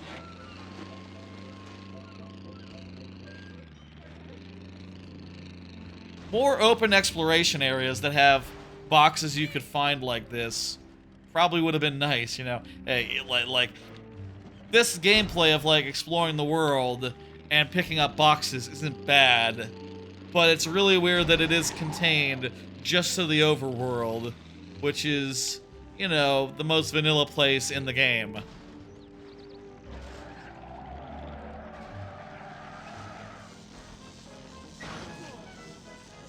Oh, damn it, that didn't reset.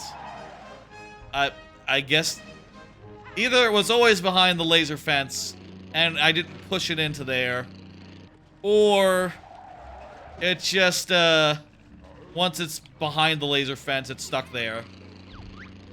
In either case, nothing we can do there. Maybe it'll reset after I don't play the game for a week. We can only hope.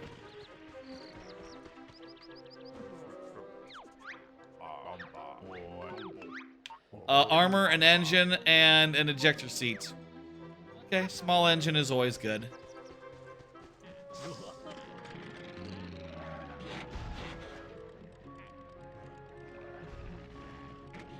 I'm gonna drive to the top of the thing. I guess the orb also didn't move from where we left it last time, so I guess all this stuff is just persistent. Wherever it ends up, that's where it is. It doesn't quite reset.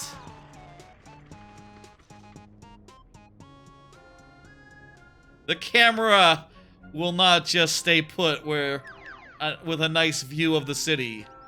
Unless I hold up on the stick, but, whatever. Folks! I think that'll do it for tonight's stream. Let me pull up the old schedule. In 2 days, I will be doing the July 4th stream, the July 4th All-Star stream, where I will play random 2D Marios to completion. starting with Mario Wonder because it's the longest one of the bunch, and I want to make sure that I get that knocked out.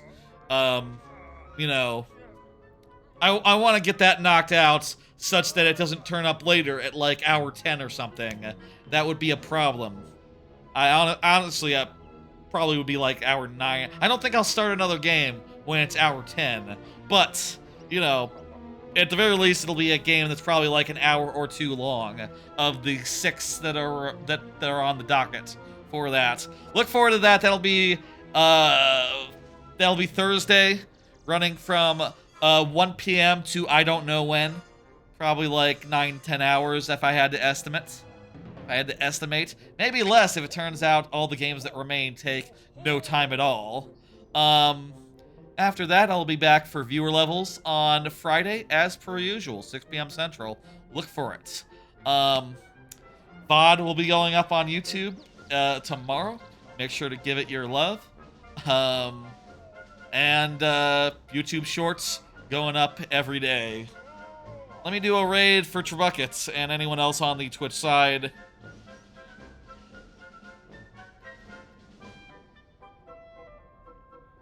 You're welcome, Trebucket. It's good to have you. Alter Mentality, playing Donkey Kong 94 first play. That's interesting. I'll send you there. And I'll pull that up on my phone so I can watch along.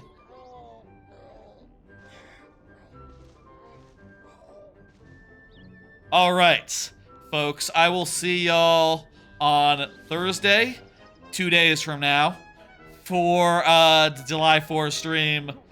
I'm hoping... Hey, there's only 6 games, I think, left that we didn't do last time, and that I'm including in this random selection, so maybe we'll get through them all very fast, and we'll get through all of them in that stream on Friday. We'll see. On Thursday. We'll see.